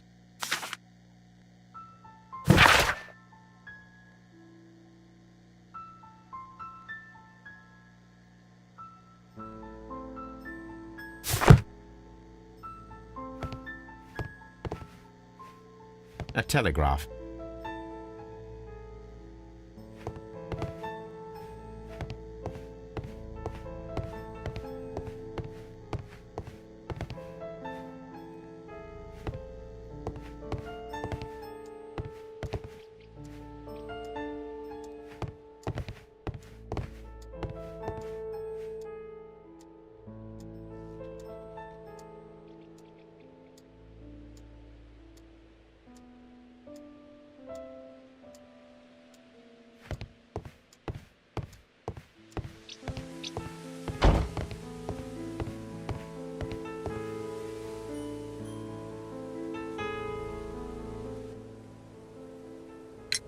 According to the train composition report, there was a special wagon. What does that entail? That's a highly secure car, ordered by a private party. It is generally to carry something of value. Those wagons have iron walls, you know, without any windows, and they're fitted with a complex key lock. That is important information. Do you know what was inside this particular wagon? Certainly not. No, that's private, and it's not my responsibility to allot the wagons to whoever. Was there anything exceptional about any of the passengers aboard the train?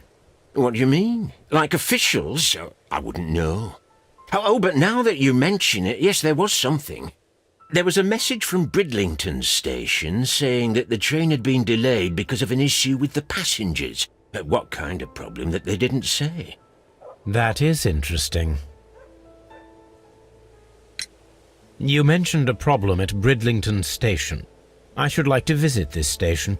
Could you mark it on the local map? Of course. It's a suburban railway station. You might take a cab there. See you later, my good man.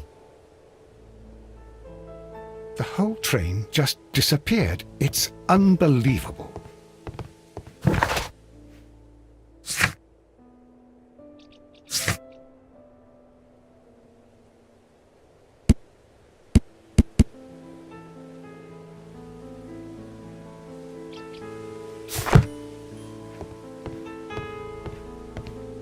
The entire train has disappeared. It's a disaster.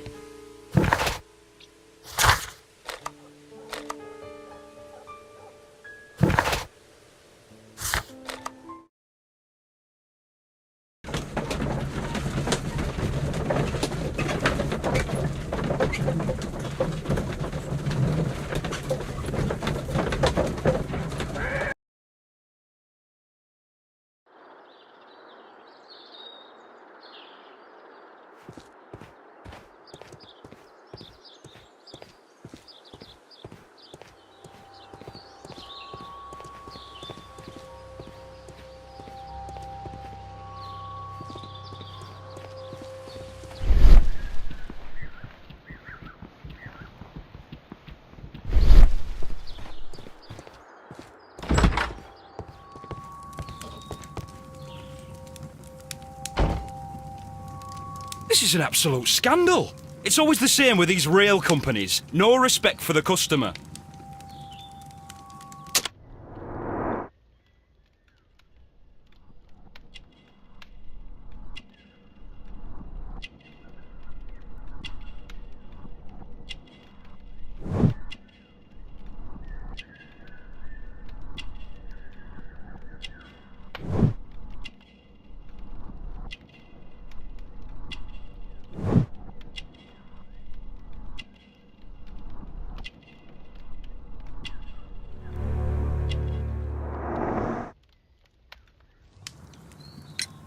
Please calm down, sir. What is your concern? Concern? What is my concern? I'll tell you what my concern is. Last night I were on the train as usual with my collie, heading home. Then along came this ridiculous ticket inspector, who started arguing that our tickets were invalid. He made us get off the train, and he was extremely rude about it. Were you aboard the train that vanished last night? Yes, I heard that it disappeared, but I don't care because we would have stopped before then anyway. Our tickets were valid and no doubt about it. And then, to top it all, the ticket inspector pushed everyone else out too, except for a bunch of rich. Well, because their type don't need a ticket. Can you recall anything more specific about this fortunate group? Well, yes. They were all foreigners. Spanish-looking toffs with snake eyes. Goodbye, sir.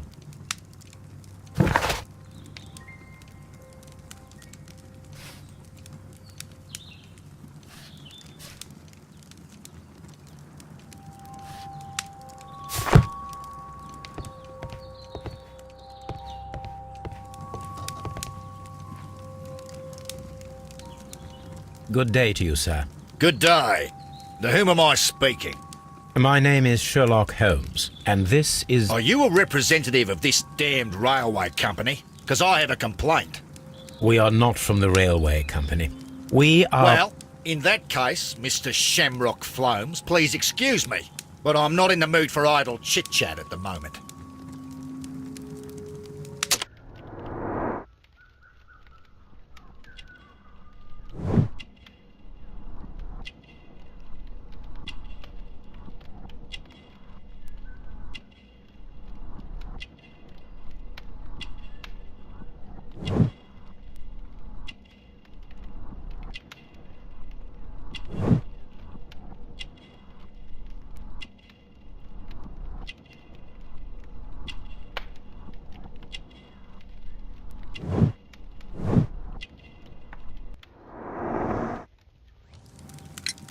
You must be Mr. Robinson, is that correct?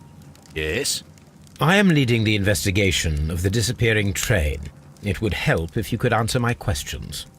Ah, well, all right. I have nothing to hide. I presume it was you who placed the order for the special wagon. Yes. It was to transport my valuable prototype safely to London. My prototype is a revolutionary device. It is capable of producing electricity. I'm a businessman and an engineer. I had already found several potential customers for my invention, but I was very optimistic about the directors' board who were travelling on the train last night. You mentioned a director's board. Which company do they own? The Chilean Barcazas Company. I had made an appointment with them. Now they are lost, along with the train and my prototype. What do you know about the Barcazas Company? It's a large South American company. They showed a great deal of interest in my prototype, and they seemed wealthy enough to do business with. This revolutionary machine of yours, was it very valuable? For God's sake, sir, it is priceless. It could change the world we live in, and yet I was selling it for almost nothing. I am a humanitarian, you see. I do not know if I will ever be able to get over this disaster. I cannot believe that it disappeared with that damned train. Mr. Robinson, could you please clarify? Were you travelling alongside your prototype? Yes, I was. But I had to step off the train.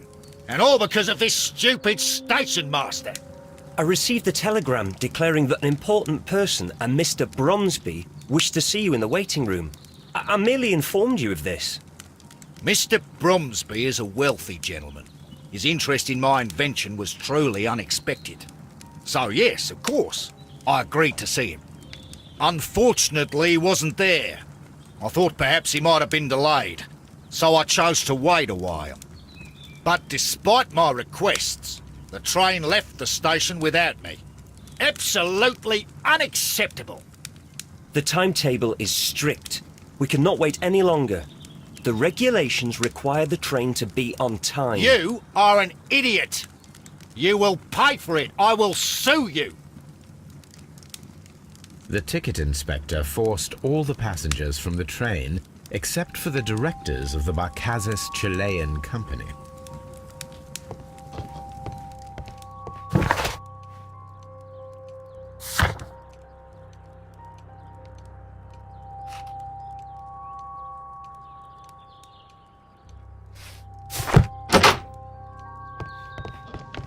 A telegraph.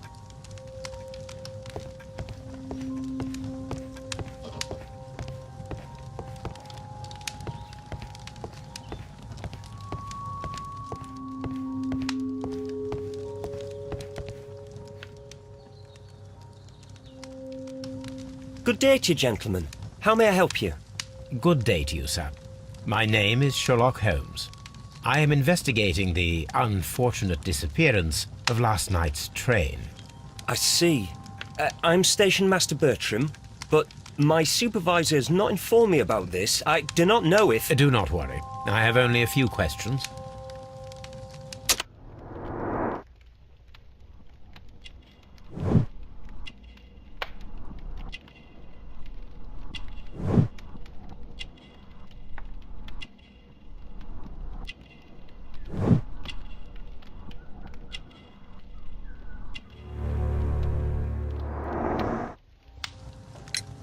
Station Master Everett from Evesham told us that you reported a problem with some passengers last night. Indeed. This train is a regular line for those who work at Nottingham. But yesterday, everyone was asked to get off the train here at my station. I've no idea why, and it delayed the train. But the worst of it is that now I have to deal with 2 furious passengers who are complaining about the company's service. They stayed here the whole night, but people do not usually pay much attention to the regulations, you see. There are very strict and clear rules. Paragraph 234 of Article 2G-43 states that in the event of a complaint, you must... Yes, thank you. I understand. Apart from the passengers disembarking, did you notice anything else that was unusual last night? I did, and I mentioned it in my report to our higher management on the matter. What was it? Sorry, but I can't tell you. The station master's reports are confidential. Confidential, you say? How long have you been working here? I've worked here long enough to be quite capable of managing a railway station.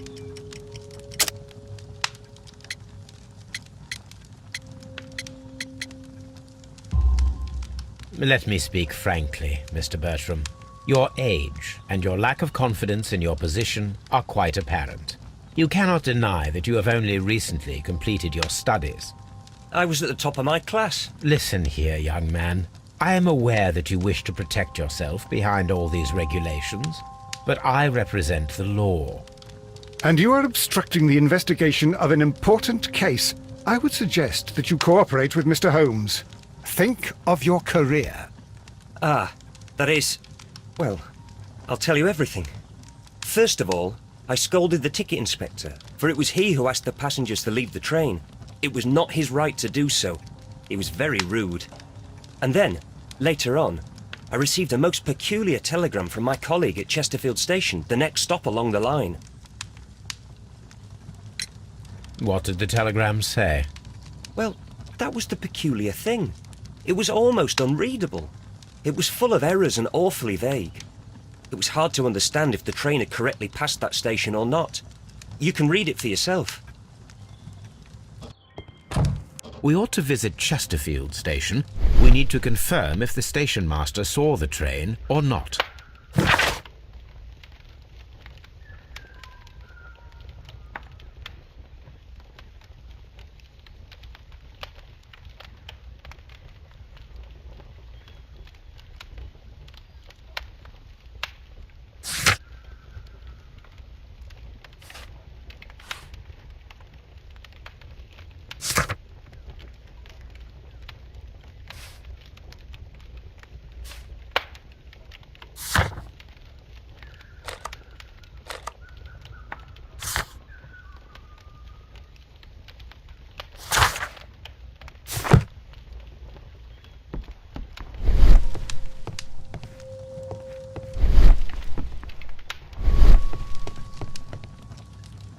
A telegraph.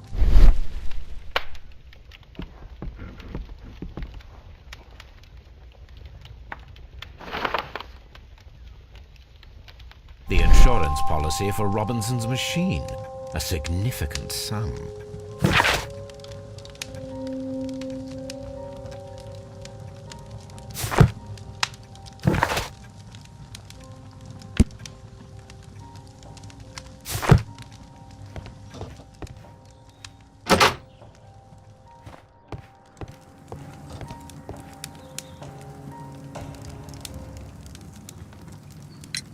According to this document, you have insurance for your prototype. Oh, thank God. Where did you find it? Near the telegraph station.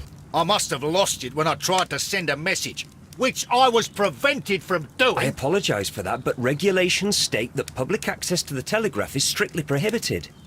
Upon my word, you keep on digging that hole of yours. You have no idea who I am. I see that you kept your grip sack with you. Why don't you leave it in the luggage room? I've had other things to think about. I lost my prototype. And this idiot station master just stands here doing nothing to help. Oh, but... Well, that won't do at all.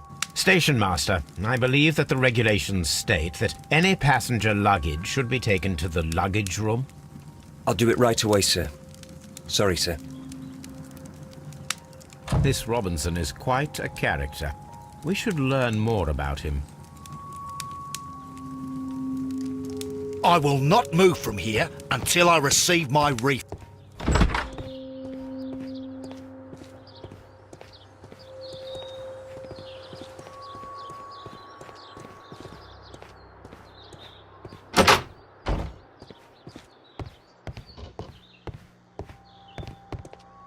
Railway post bags.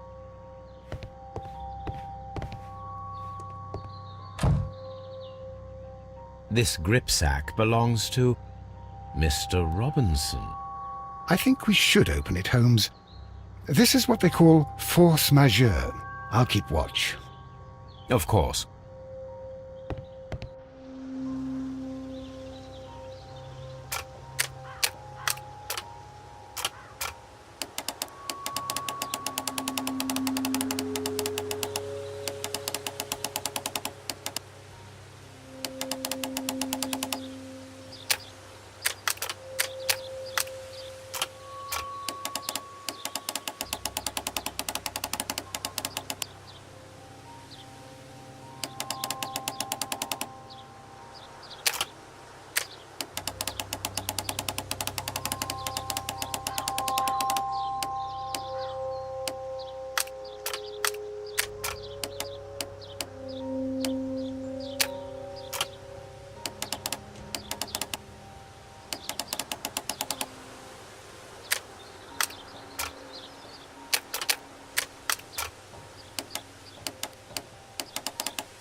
Look, Watson, a bundle of contracts.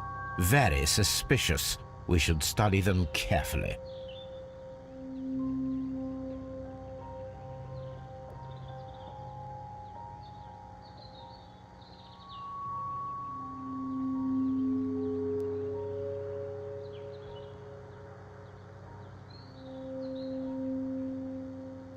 An exclusive sales contract. Mr. Robinson is the seller.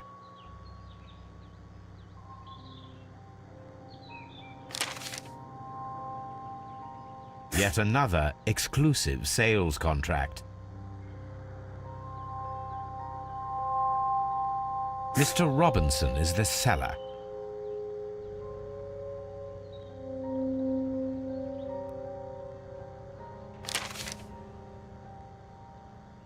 Yet another exclusive sales contract.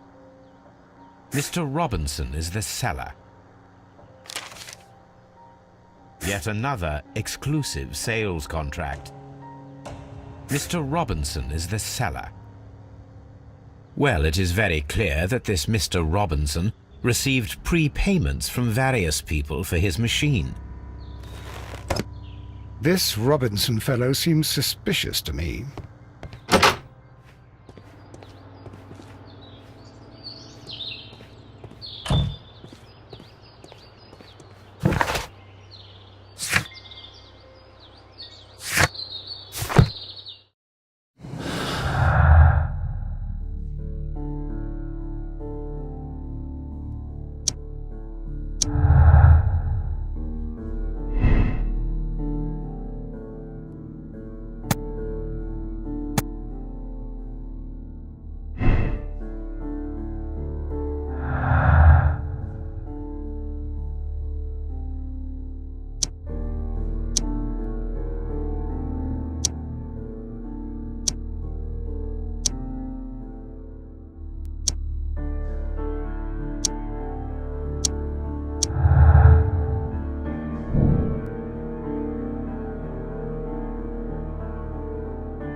This bin is full of empty bottles.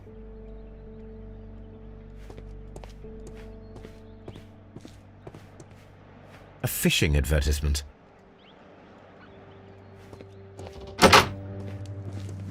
A telegraph. I had thought that all station masters knew the Morse code, but apparently not.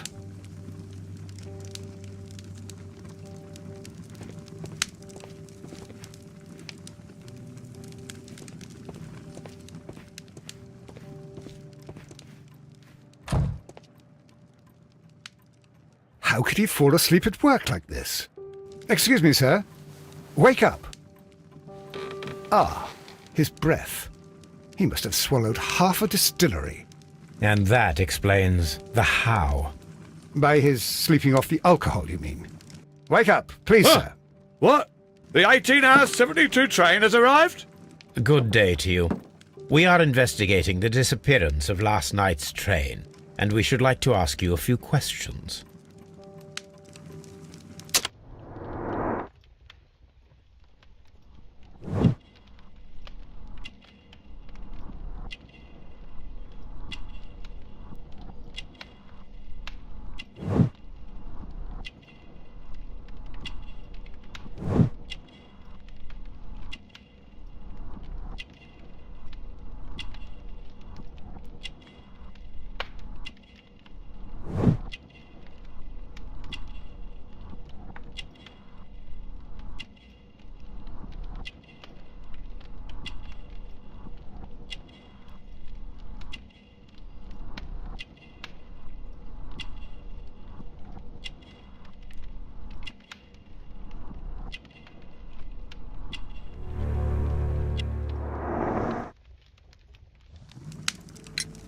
Were there any passengers who got off that particular train at your station last night? No, nobody, it seems to me. Although I did not leave my office, so... No doubt you were very busy. You don't say. You can't ever get any peace around here. Now you have to send a telegram each time a train arrives and departs. Oop. Station Master Bertram from Bridlington showed me a strange telegram that he received from you last night. It concerned the train, but it was barely comprehensible. What? He's a fastidious little twerp, that Bertram. I remember everything quite clearly. It was late, and I was tired, but I did my work. So what? There's no need to be so petty.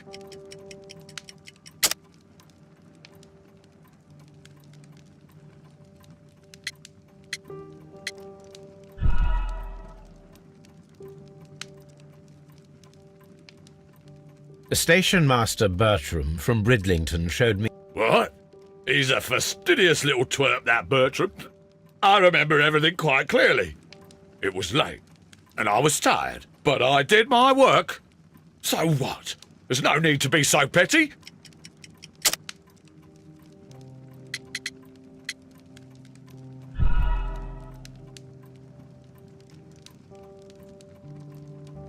Station Master... What? He's a fastidious little twerp, that Bertram. I remember everything quite clearly. It was late, and I was tired, but I did my work. So what? There's no need to be so petty.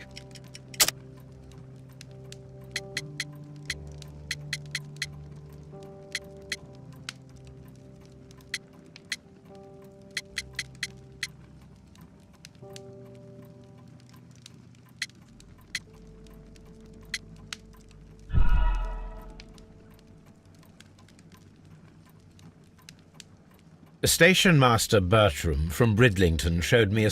What? He's a fastidious little twerp, that Bertram.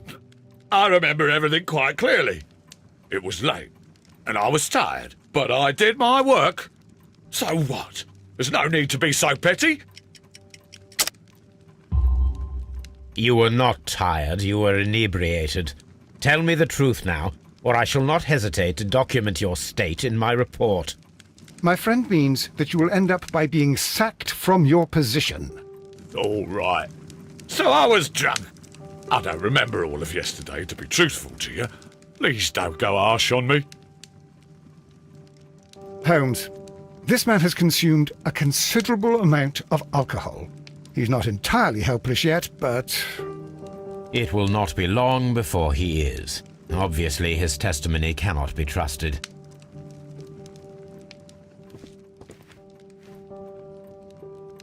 Will I ever get any... This Robinson fellow seems suspicious to me.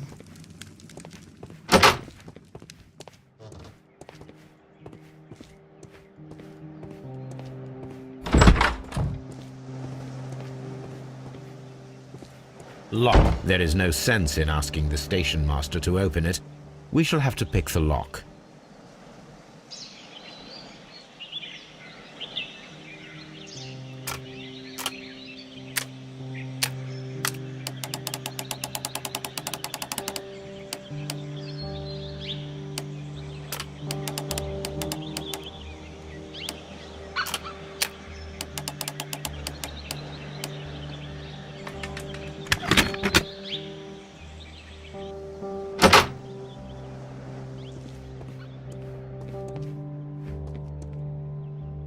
Railway post bags.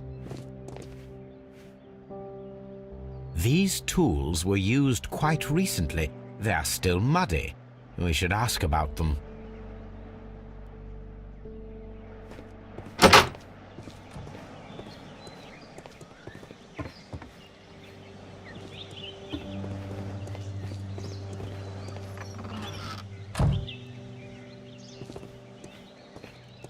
A handcar wheelbase. Interesting. It appears that elements of the same construction were scattered everywhere. Watson, please tell me, do you believe in magic? Of course not, Holmes. Then you are of the opinion that a train cannot simply disappear? Well, we both know that that is obvious. Why are you asking such peculiar questions? A little patience, Watson. You will understand my point quite soon. So, are you quite certain that you saw the train at Evesham Station? Yes, of course. We saw it coming. The headlights, and heard the whistle. But that is it. We didn't see the train itself. But... Oh, Holmes, I'm a little confused.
I should use the appropriate object here.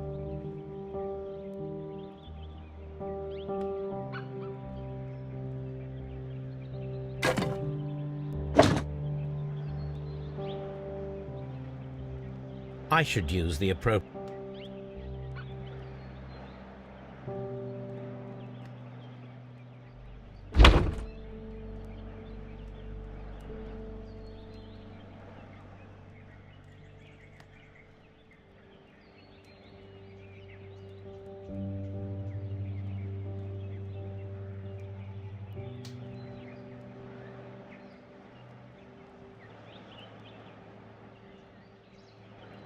I should use the appropriate object here.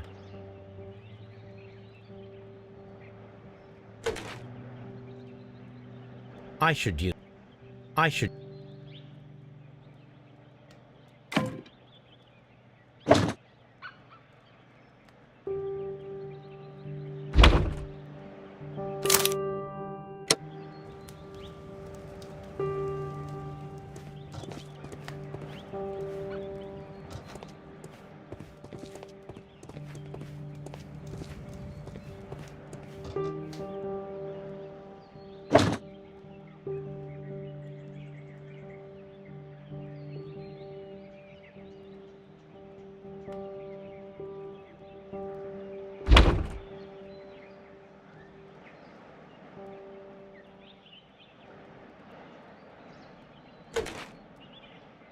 I should use...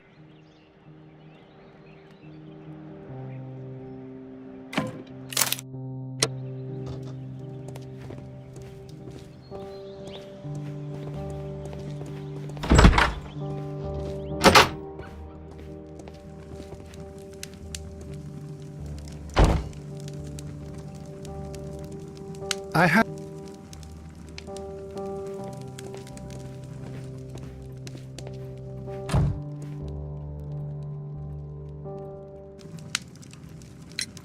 You have quite a number of dirty tools lying around here.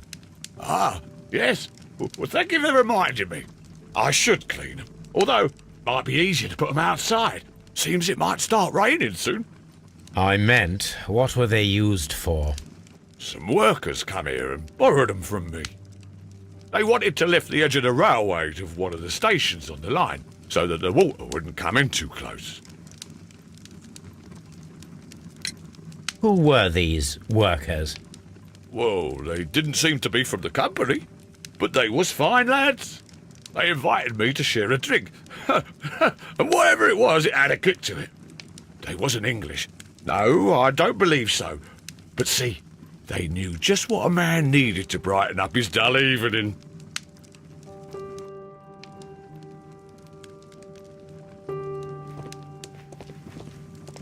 A telegram.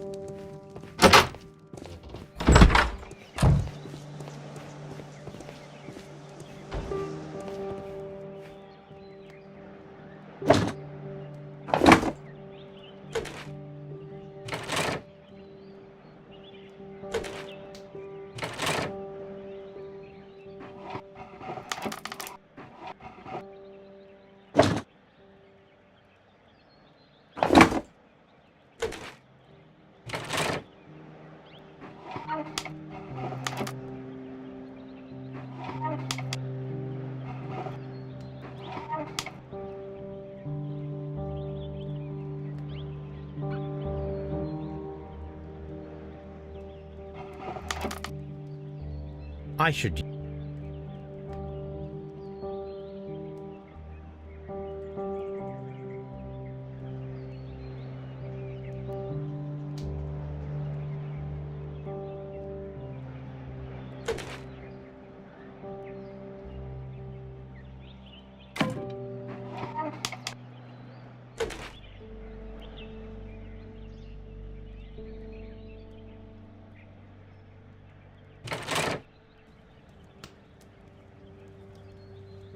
So, now here we have the fake train that we saw approaching Evesham Station last night.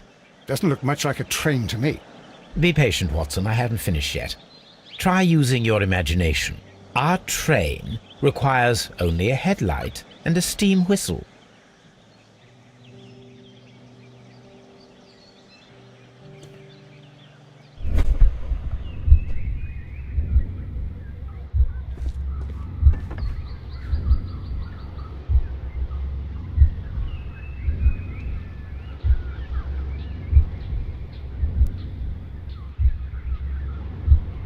We need to attach a headlight and a steam whistle.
The long pole is now attached. It will allow us to connect the headlight. The headlight is attached. The steam whistle is now connected. Holmes, what can we do to make the steam whistle work? It is elementary, my dear Watson. We shall need a fire extinguisher. The fire extinguisher. Now let us see what we have here. First of all, let us pump the pressure inside the extinguisher. First of all, the steam whistle is ready to be used.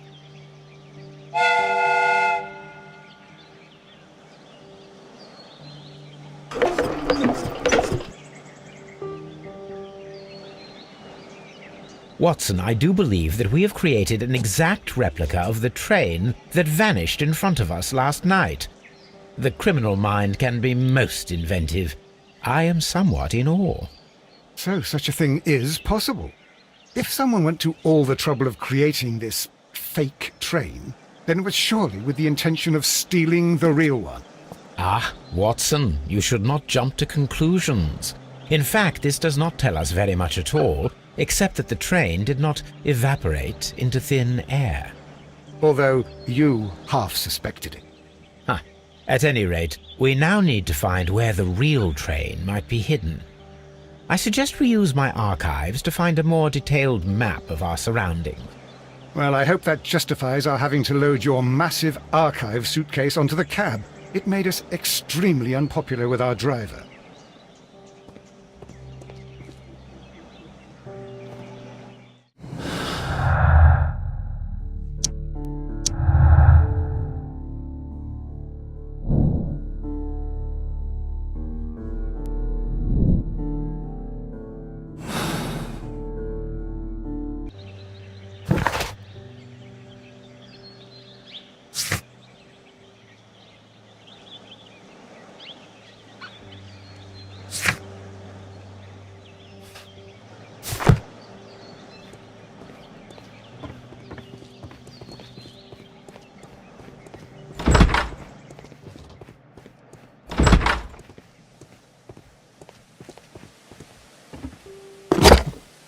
Now we have two maps. We must combine them properly.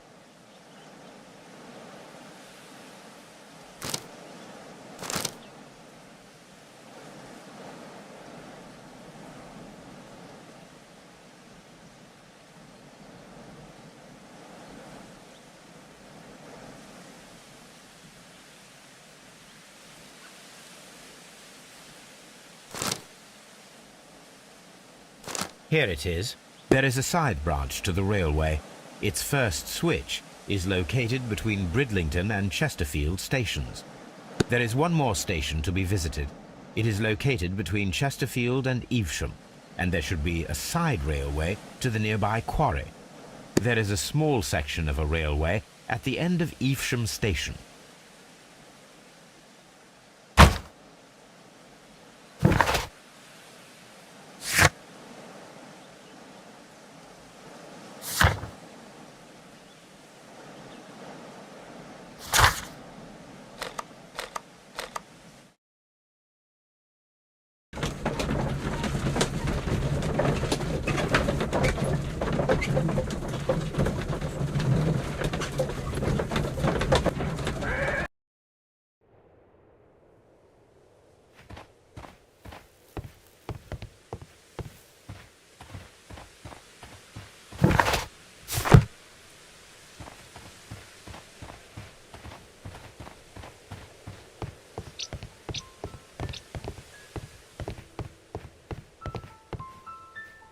The entire train has disappeared.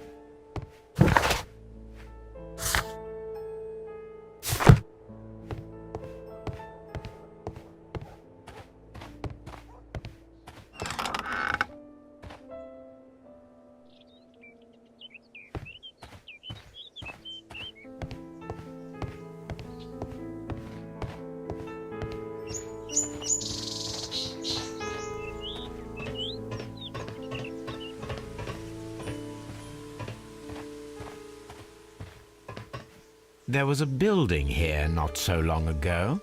But I don't understand, Holmes. Why would anyone destroy the shed in such a manner? It was disassembled in great haste. It is most odd.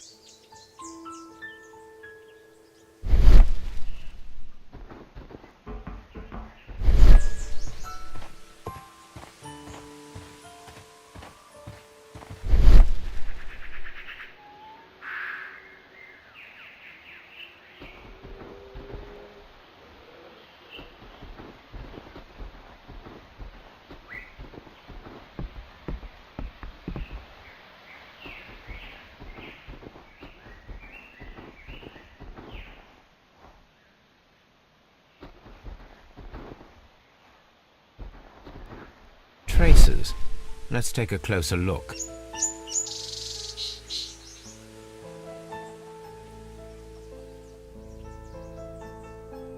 Nothing interesting here. The distance between the tracks is about 6 feet 7 inches. The vehicle would have been heavy, as these tracks are quite deep. These traces are relatively fresh and were made by a large truck loaded with materials.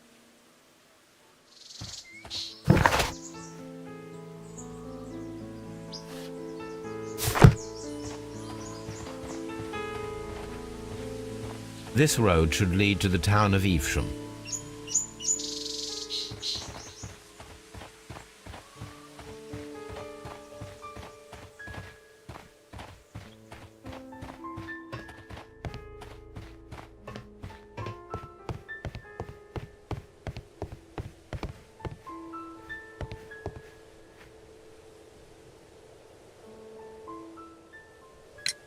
It appears that there was a small warehouse near your station and that it was disassembled. Why is that? It was burgled overnight about 2 weeks ago. The police have already started their investigation, but I doubt that they'll find anything. What was inside the warehouse? Nothing of value. A few 100 feet of standby rails and some spare railway parts. But it wouldn't be easy to steal all of that. Why would anyone want to? See you later, my good man.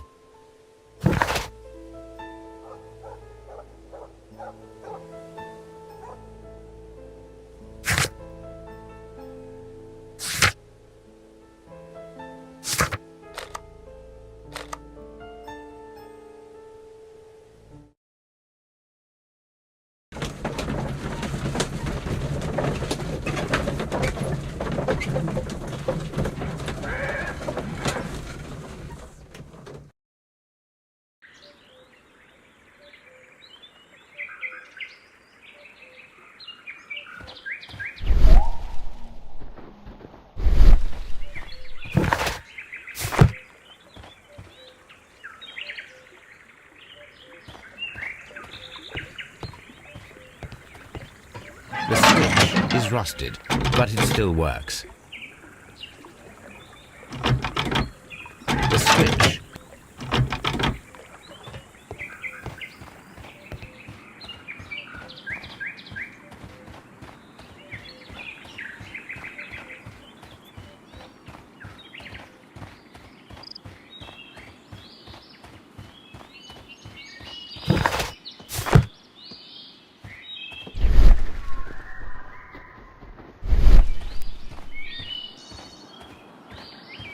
This road should go in the same direction as the railway.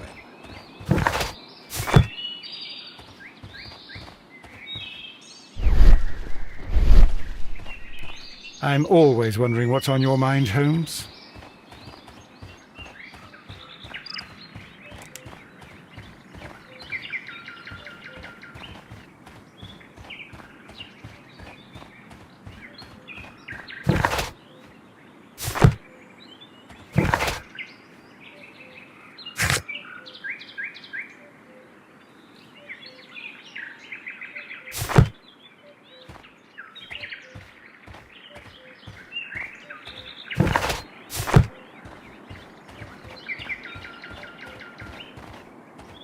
Mines. This is interesting.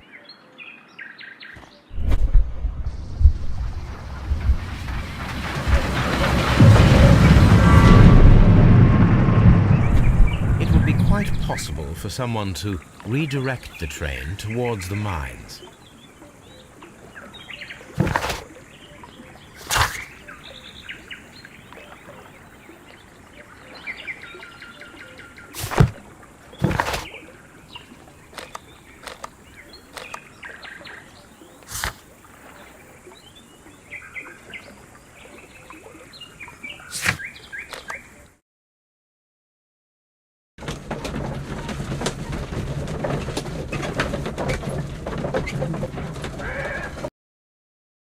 Here are the mines, Holmes. They appear to be abandoned.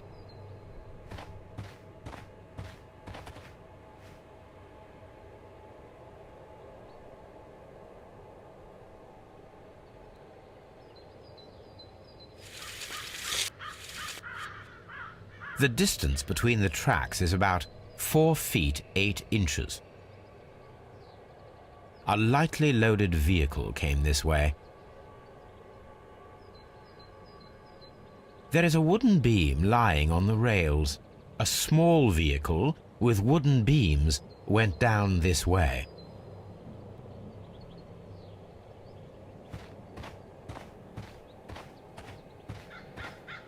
This mine has completely collapsed, Holmes.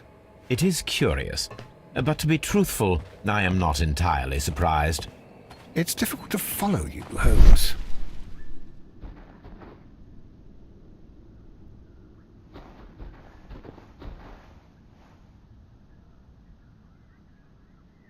Someone removed these screws, most probably to take down the rails. A few feet of the rails have been dismantled.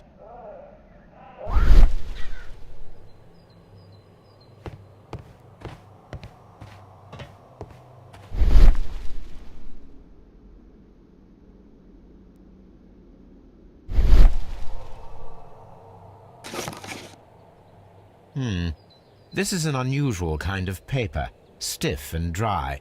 It was used for a specific purpose. Let us look inside.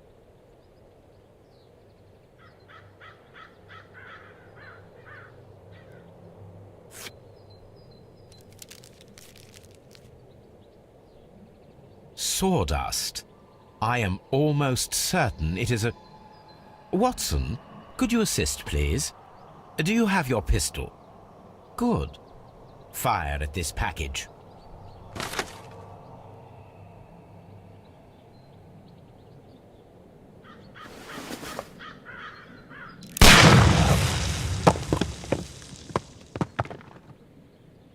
Dynamite.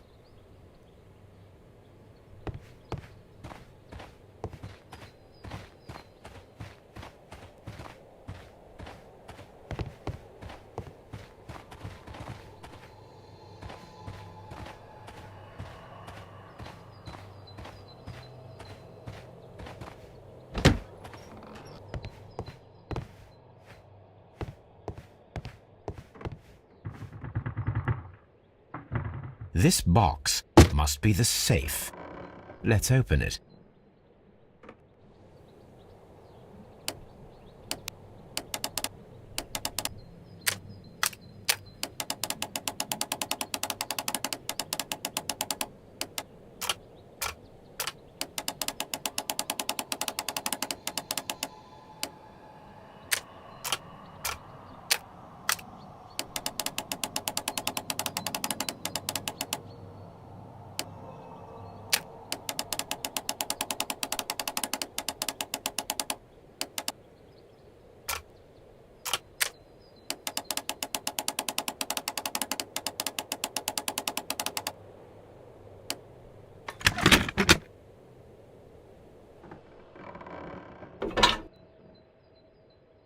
The Mexican company Caracao and the Chilean Barcazas both want to buy the mines.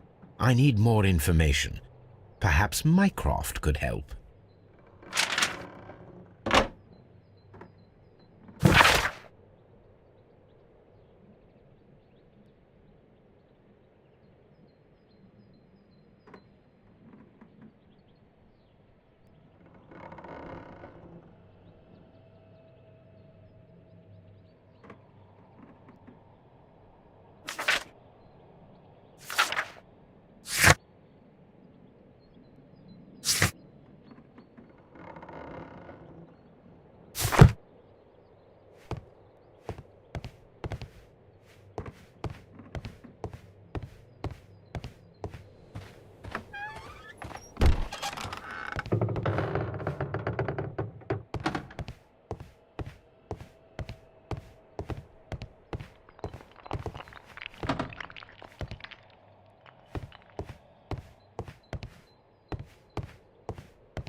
Holmes, I don't understand.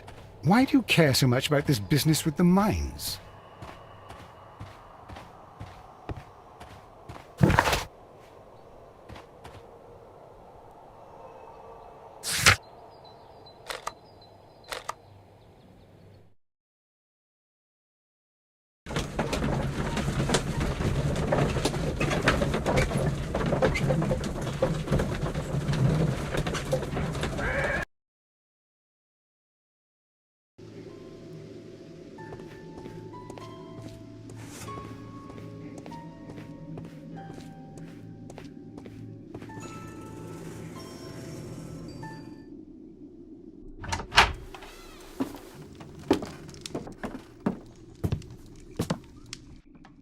A funny character. He looks anxious. And he is not an Englishman.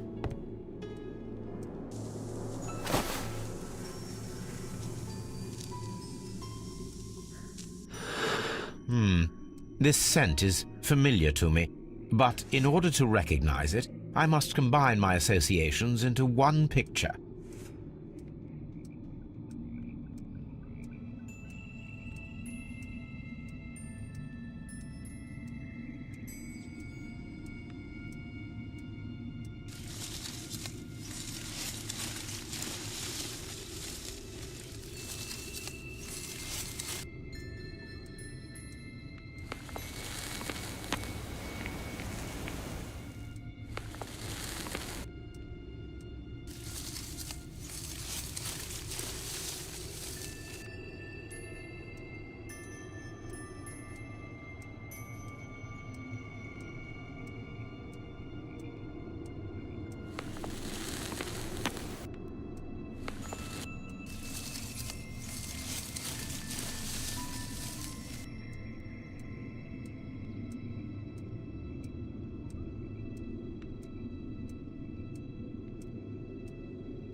A greenish-brown cigar with a strong aroma, a hint of peppermint.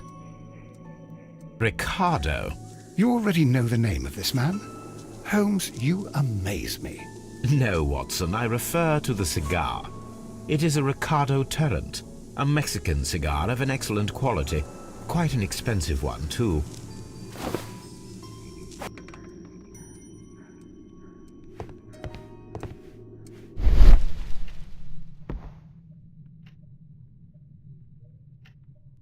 This ashtray is full of ash and cigar stubs. Apparently, there was a conflict between the Mexicans and the Chileans. A greenish-brown cigar with a strong aroma, a hint of peppermint. These ashes and cigar stubs are similar to the one that we found on the floor. Some of the stubs were recently smoked. There are others that appear fairly old. That means that the fellow spent several days here. Judging by his clothes, he's hardly a traveller or a tramp. Well concluded, my dear fellow. A man who smoked the Ricardo brand of Mexican cigar spent several long days at Doncaster Station.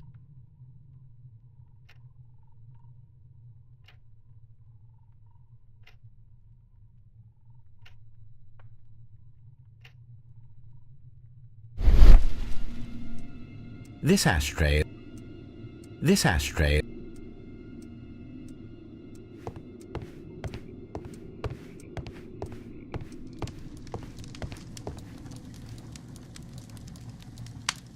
Newspaper articles on horse racing.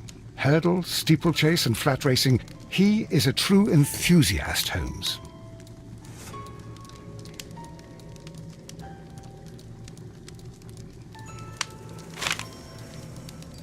Betting slips for horse racing. The sums are quite impressive. It can be an expensive vice. This man had probably used all his savings.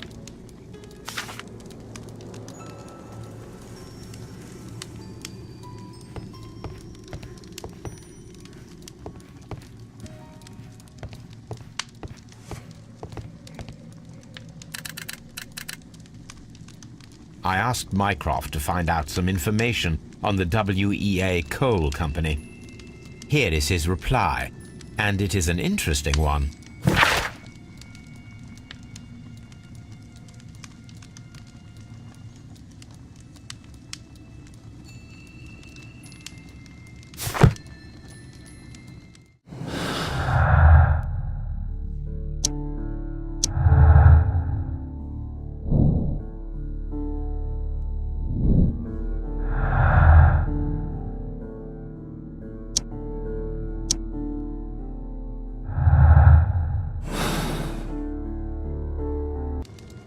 A telegraph.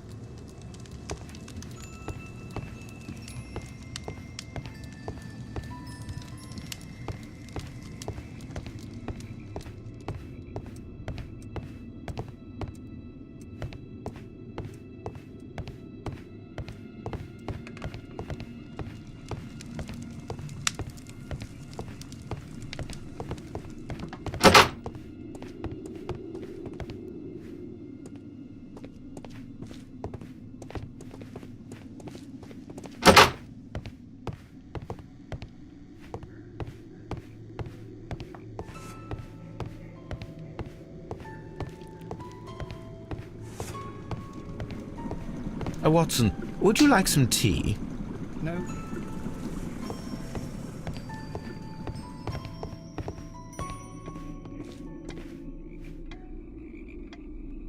Good day to you, sir.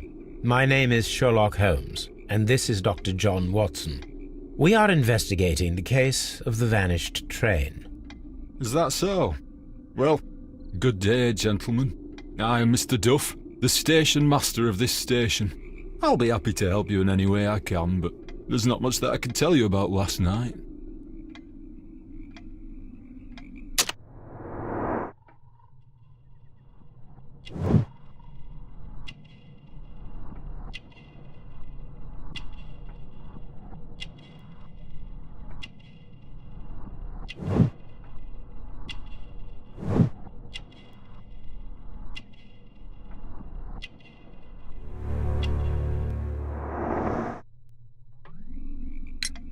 Did any passengers leave or board the train last night?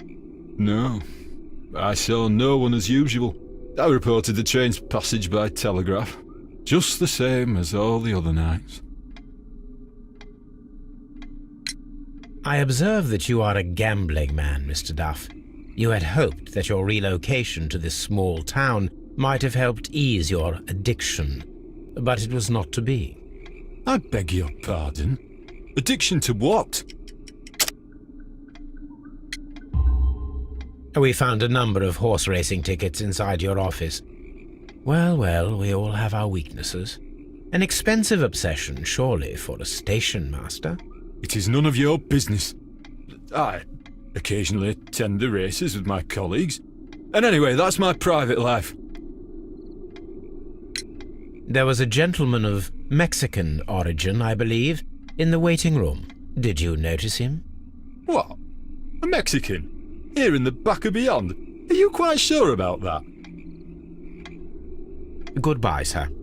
Watson, it seems that both South American companies were involved in the purchase of the mine. The man at Doncaster who fled our approach, he smokes Mexican cigars. Perhaps... Yes, Watson. We should certainly speak with him.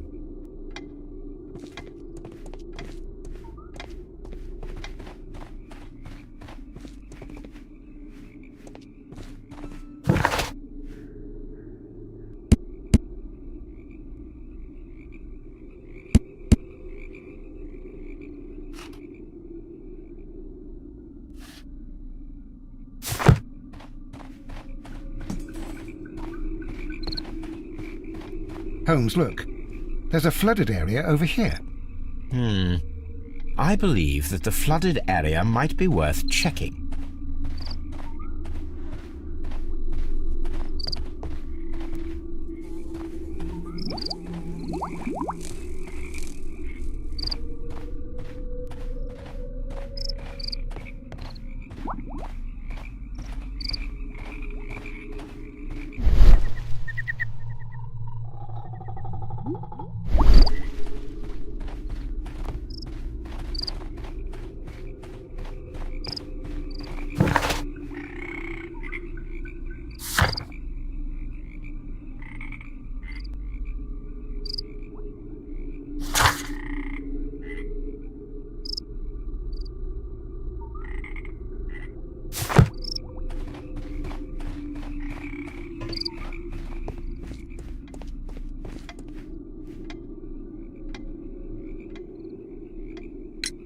It appears that you may be at risk of some flooding along the line here. You mean that the whole bloody lake is at our feet? Quite so. But it is strange, because according to my map, there should be a quarry here, and behind that, the lake. How should I know? I only arrived here a few months ago. And where did you work before that? I was working in Nottingham, but I asked for a quieter place, so they transferred me here. Life is cheaper. I can't really complain. Goodbye, sir. It is obvious that we cannot inspect the quarry. Instead, we can check the beach area around the flooded lake.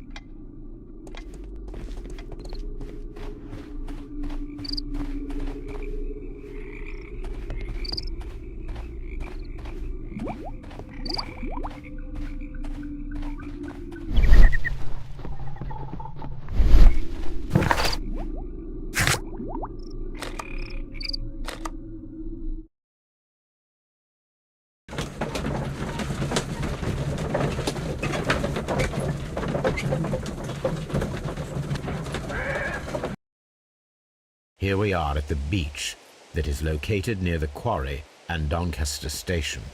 It doesn't look like a very good place. These traces were made by a carriage. Look.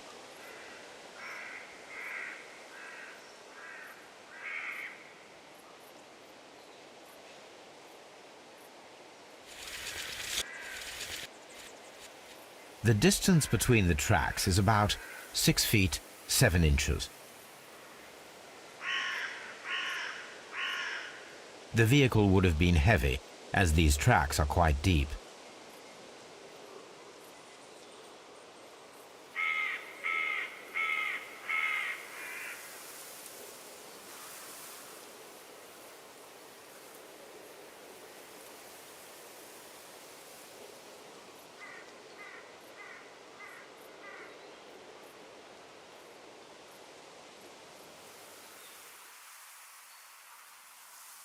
The vehicle The vehicle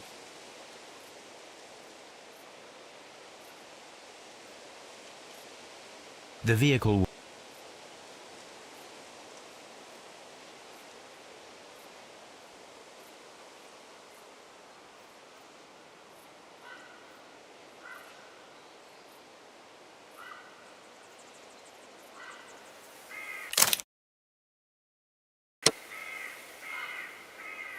The vehicle pressed this stone into the ground. It would have been quite heavy. These traces are relatively fresh and were made by a large truck loaded with materials. The traces found at the disassembled shed near Evesham and at the lake were from the same vehicle.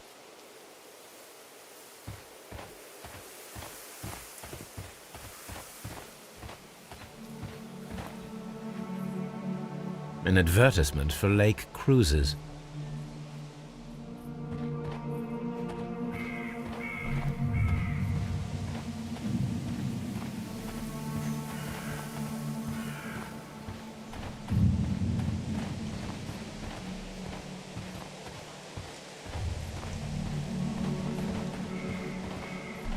An abandoned gypsy caravan. This place was abandoned fairly recently.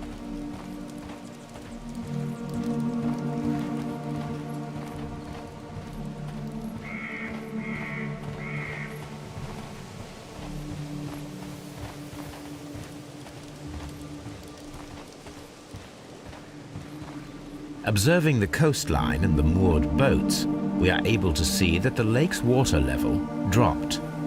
The lake has flooded the quarry. The dam was probably breached.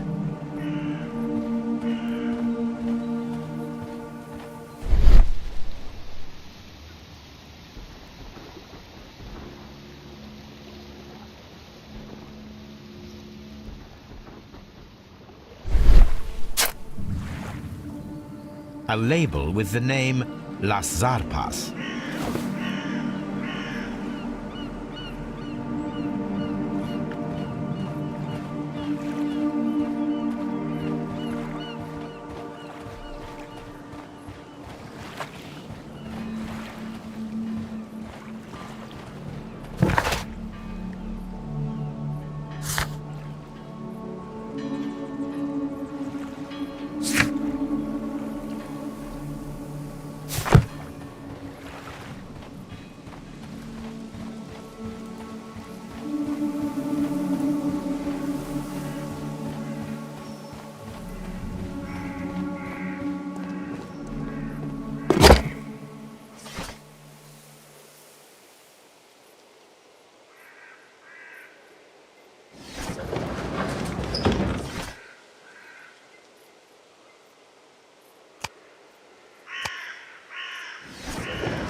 Here it is.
Please, sir, we would ask you not to leave. We have some questions.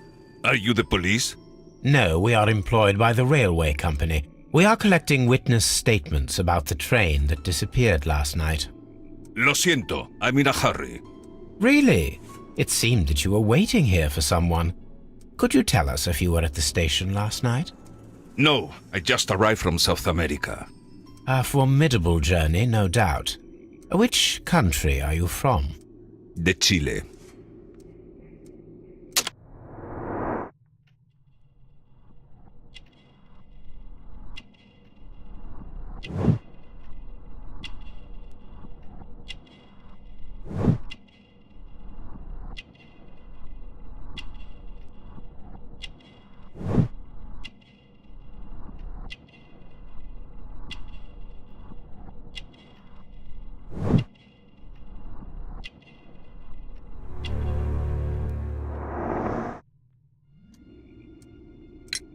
Chile?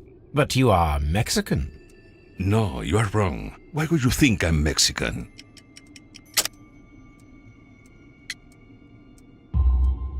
Because of your cigars. Sí, cigarrillos. So what? Those cigars are the Ricardo brand, from Mexico. It is quite impossible to find them anywhere but there. Pero not your business. I don't suppose that you are on vacation. What business brought you here? I was to meet my fellow compañeros. Where did you arrive yesterday? They were on that damn train. I will stay here and hope that the authorities find them, or their bodies. It's now my responsibility to repatriate them. Who authorized you to do that? The company I work for. Could you tell me the name of the company? It's not your concern. And what is your name? Enough questions. Buenas tardes. Not a very friendly man, and he is lying. He said that he just arrived, but we know that he has been here for several days.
What should we do next, Holmes?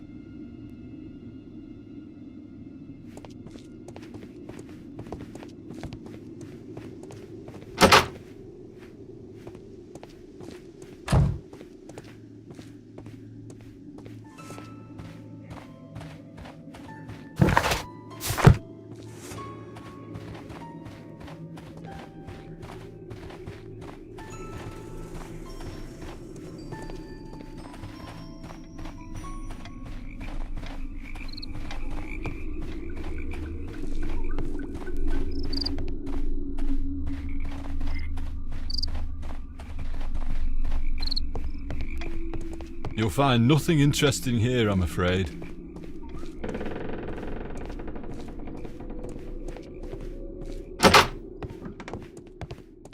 Railway post bags.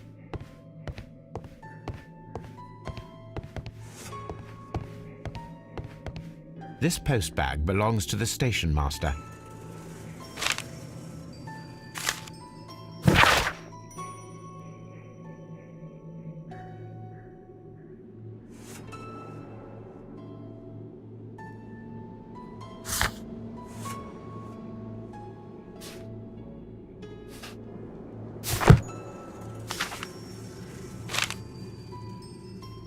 The station master appears to have found himself in some financial trouble.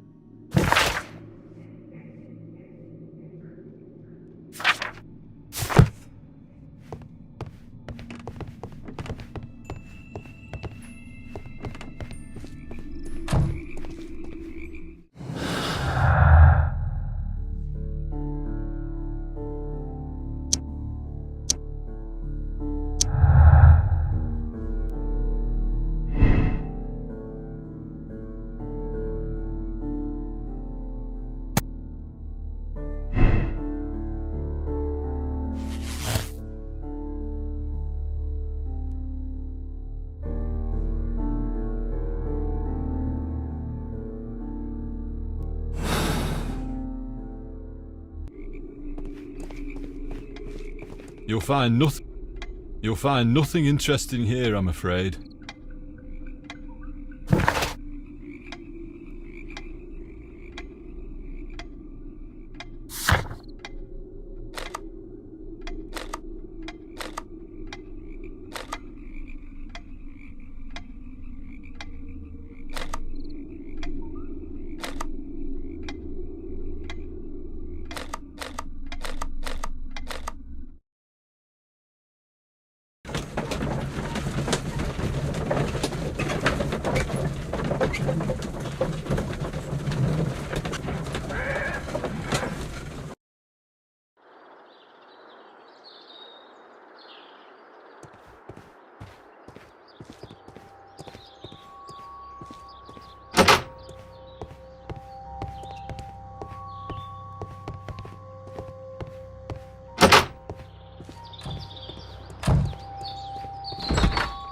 It's a scandal. An absolute outrage. I will not move from here until I Don't touch anything, please.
Ah, will I ever get any peace?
This railway branch should lead to the quarry. The switch is rusted, but it still works.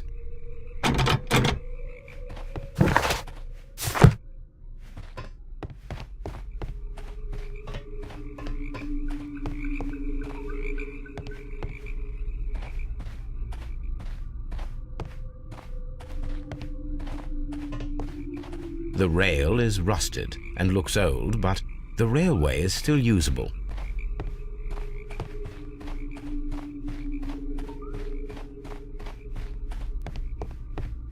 The railway ends here. That is strange.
Then the case is solved, Holmes. What do you intend to do? Well, I shall require assistance for the arrests. There were accomplices. Ah, but I know that look. You have your own ideas. What are they, Holmes? On the one hand, we have the local constabulary and advice from our friend Lestrade. The problem we have there is that the authorities seem to be incapable of acting quietly. They rely on brute force. It could result in an international scandal. Our other option is Brother Mycroft and his tedious political games. He will locate the guilty parties without any trouble, but it will be a long and drawn-out process, and possibly with some compromise that will be to Mycroft's benefit. But I think I'd prefer to give Mycroft a chance. We should overlook our personal differences on this occasion. Let us go home, then. I'd like to begin writing a draft of this story. I did not say that we had finished here yet. Well, all right. What did I miss? Watson, we know that the Barkazas Company directors were drowned in the flooded quarry, along with the train and Robinson's prototype. But we still need to corner the guilty party. But how do you intend to prove... Oh, no. Please don't tell me we have to dive into the lake. You may rest assured that I have a far better idea. We have only to use our corrupt Doncaster station master as bait.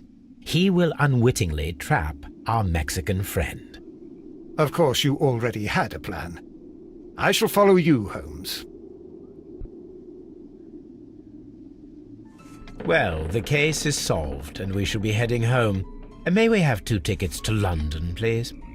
Right away. Wait a minute. You've solved the case?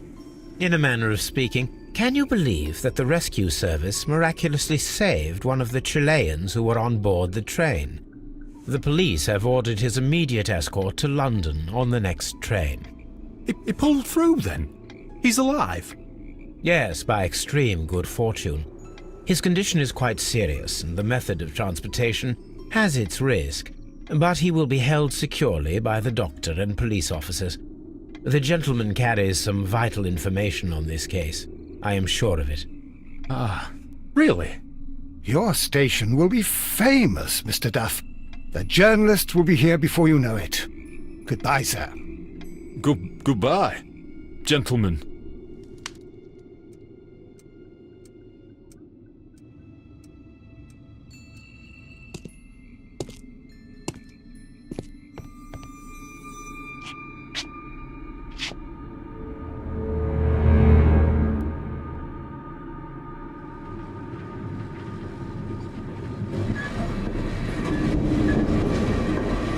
Gentlemen, you are under arrest. Caramba! You traitor! You double-crossed me!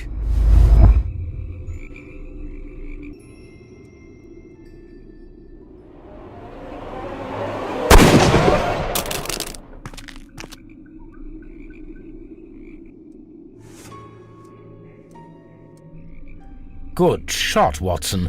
I always knew you were a talented marksman. I didn't want another life lost in this case, Holmes. Oh my God! I thought I was a dead man. You shouldn't be so glad about it. You'll be up before the judge. Your testimony will be of great importance to the investigation. I would remind you that your cooperation will be the best way to ease your sentence. By the way, Watson, would you be so kind as to give me some shooting lessons later on? Yes, but not in our sitting room, and not with you wearing a blindfold.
Then the case is solved, Holmes.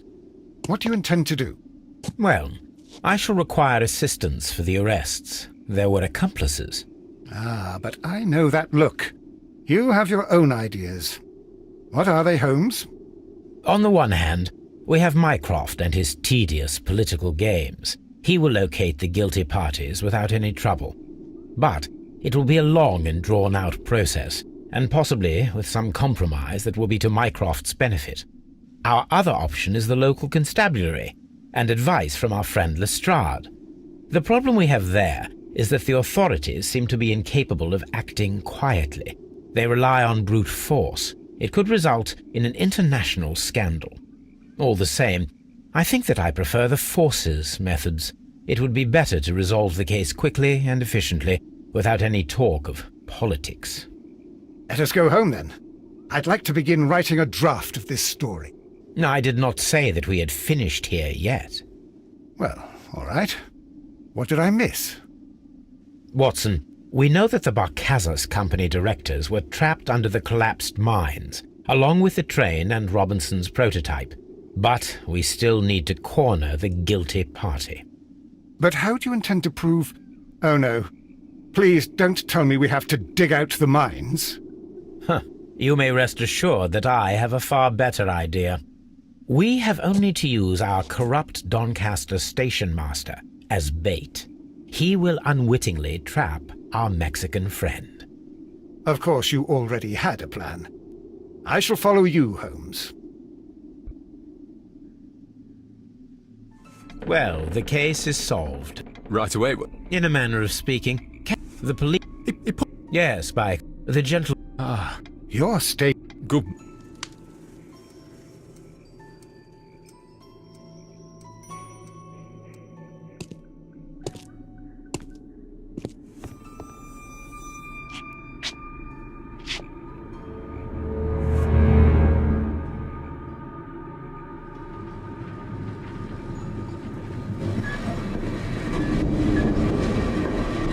Gentlemen, you are under arrest.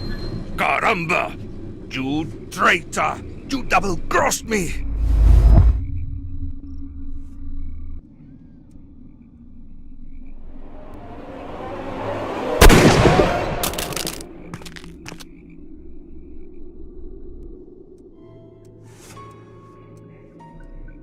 Good shot, Watson. I always knew you were a talented marksman. I didn't... Oh my God! I thought I was a dead man. You shouldn't be so glad about it. You'll be up before the judge. Your testimony will be of great importance to the investigation. I would remind you that your cooperation will be the best way to ease your sentence. By the way, Watson, would you be so kind as to give me some shooting lessons later on? Yes, but not in our sitting room, and not with you wearing a blindfold.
Then the case is solved, Holmes. What do you intend to do? Well, I shall require assistance. On the one, but our other option is the local The problem we have there is that the authorities seem to be incapable of acting quietly. They rely on brute all the same. Let us go home, then. No, I did not say... Well, all right. Nothing. I only want to stop...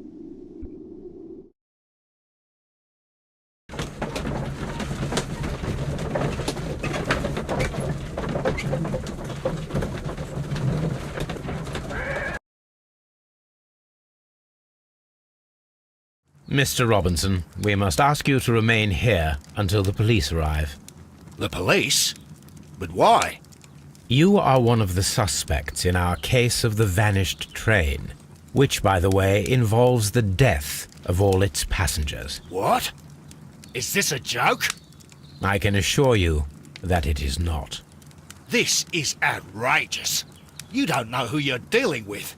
I am an influential man, and you shall regret this. We know perfectly well who you are. We also know where the train is. The police shall be happy to find it. And as for your exclusive sales contracts...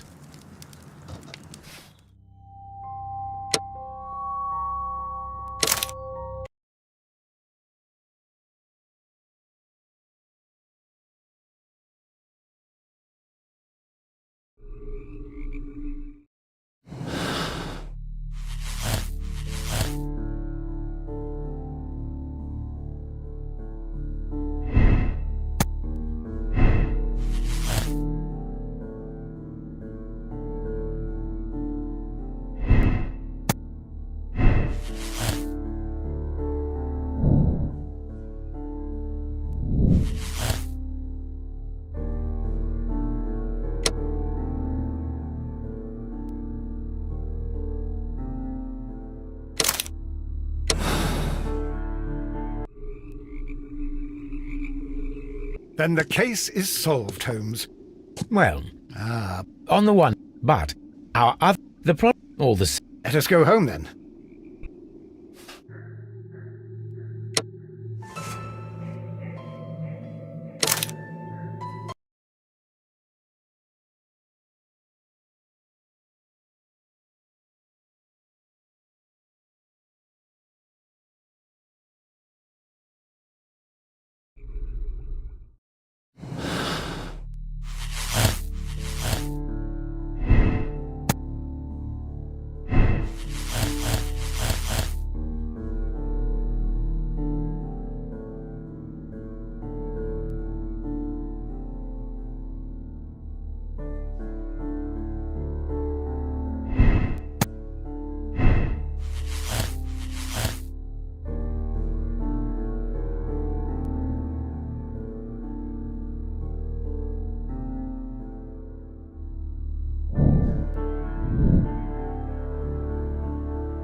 Then the case is solved, Holmes.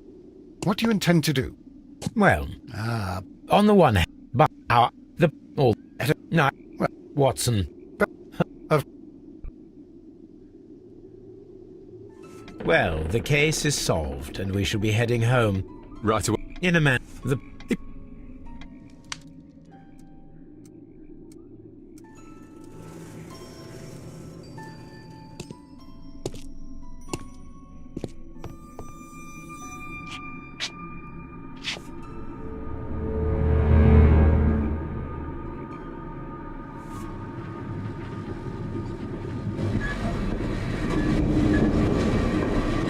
Gentlemen, you are under arrest. Caramba! You traitor! You double-crossed me!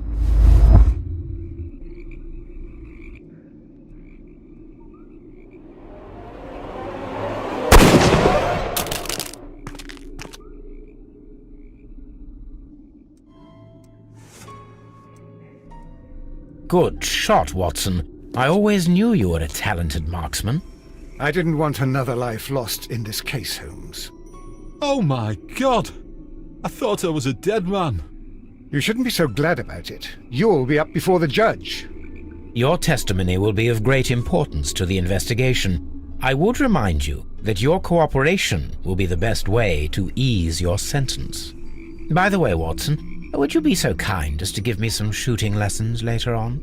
Yes, but not in our sitting room, and not with you wearing a blindfold.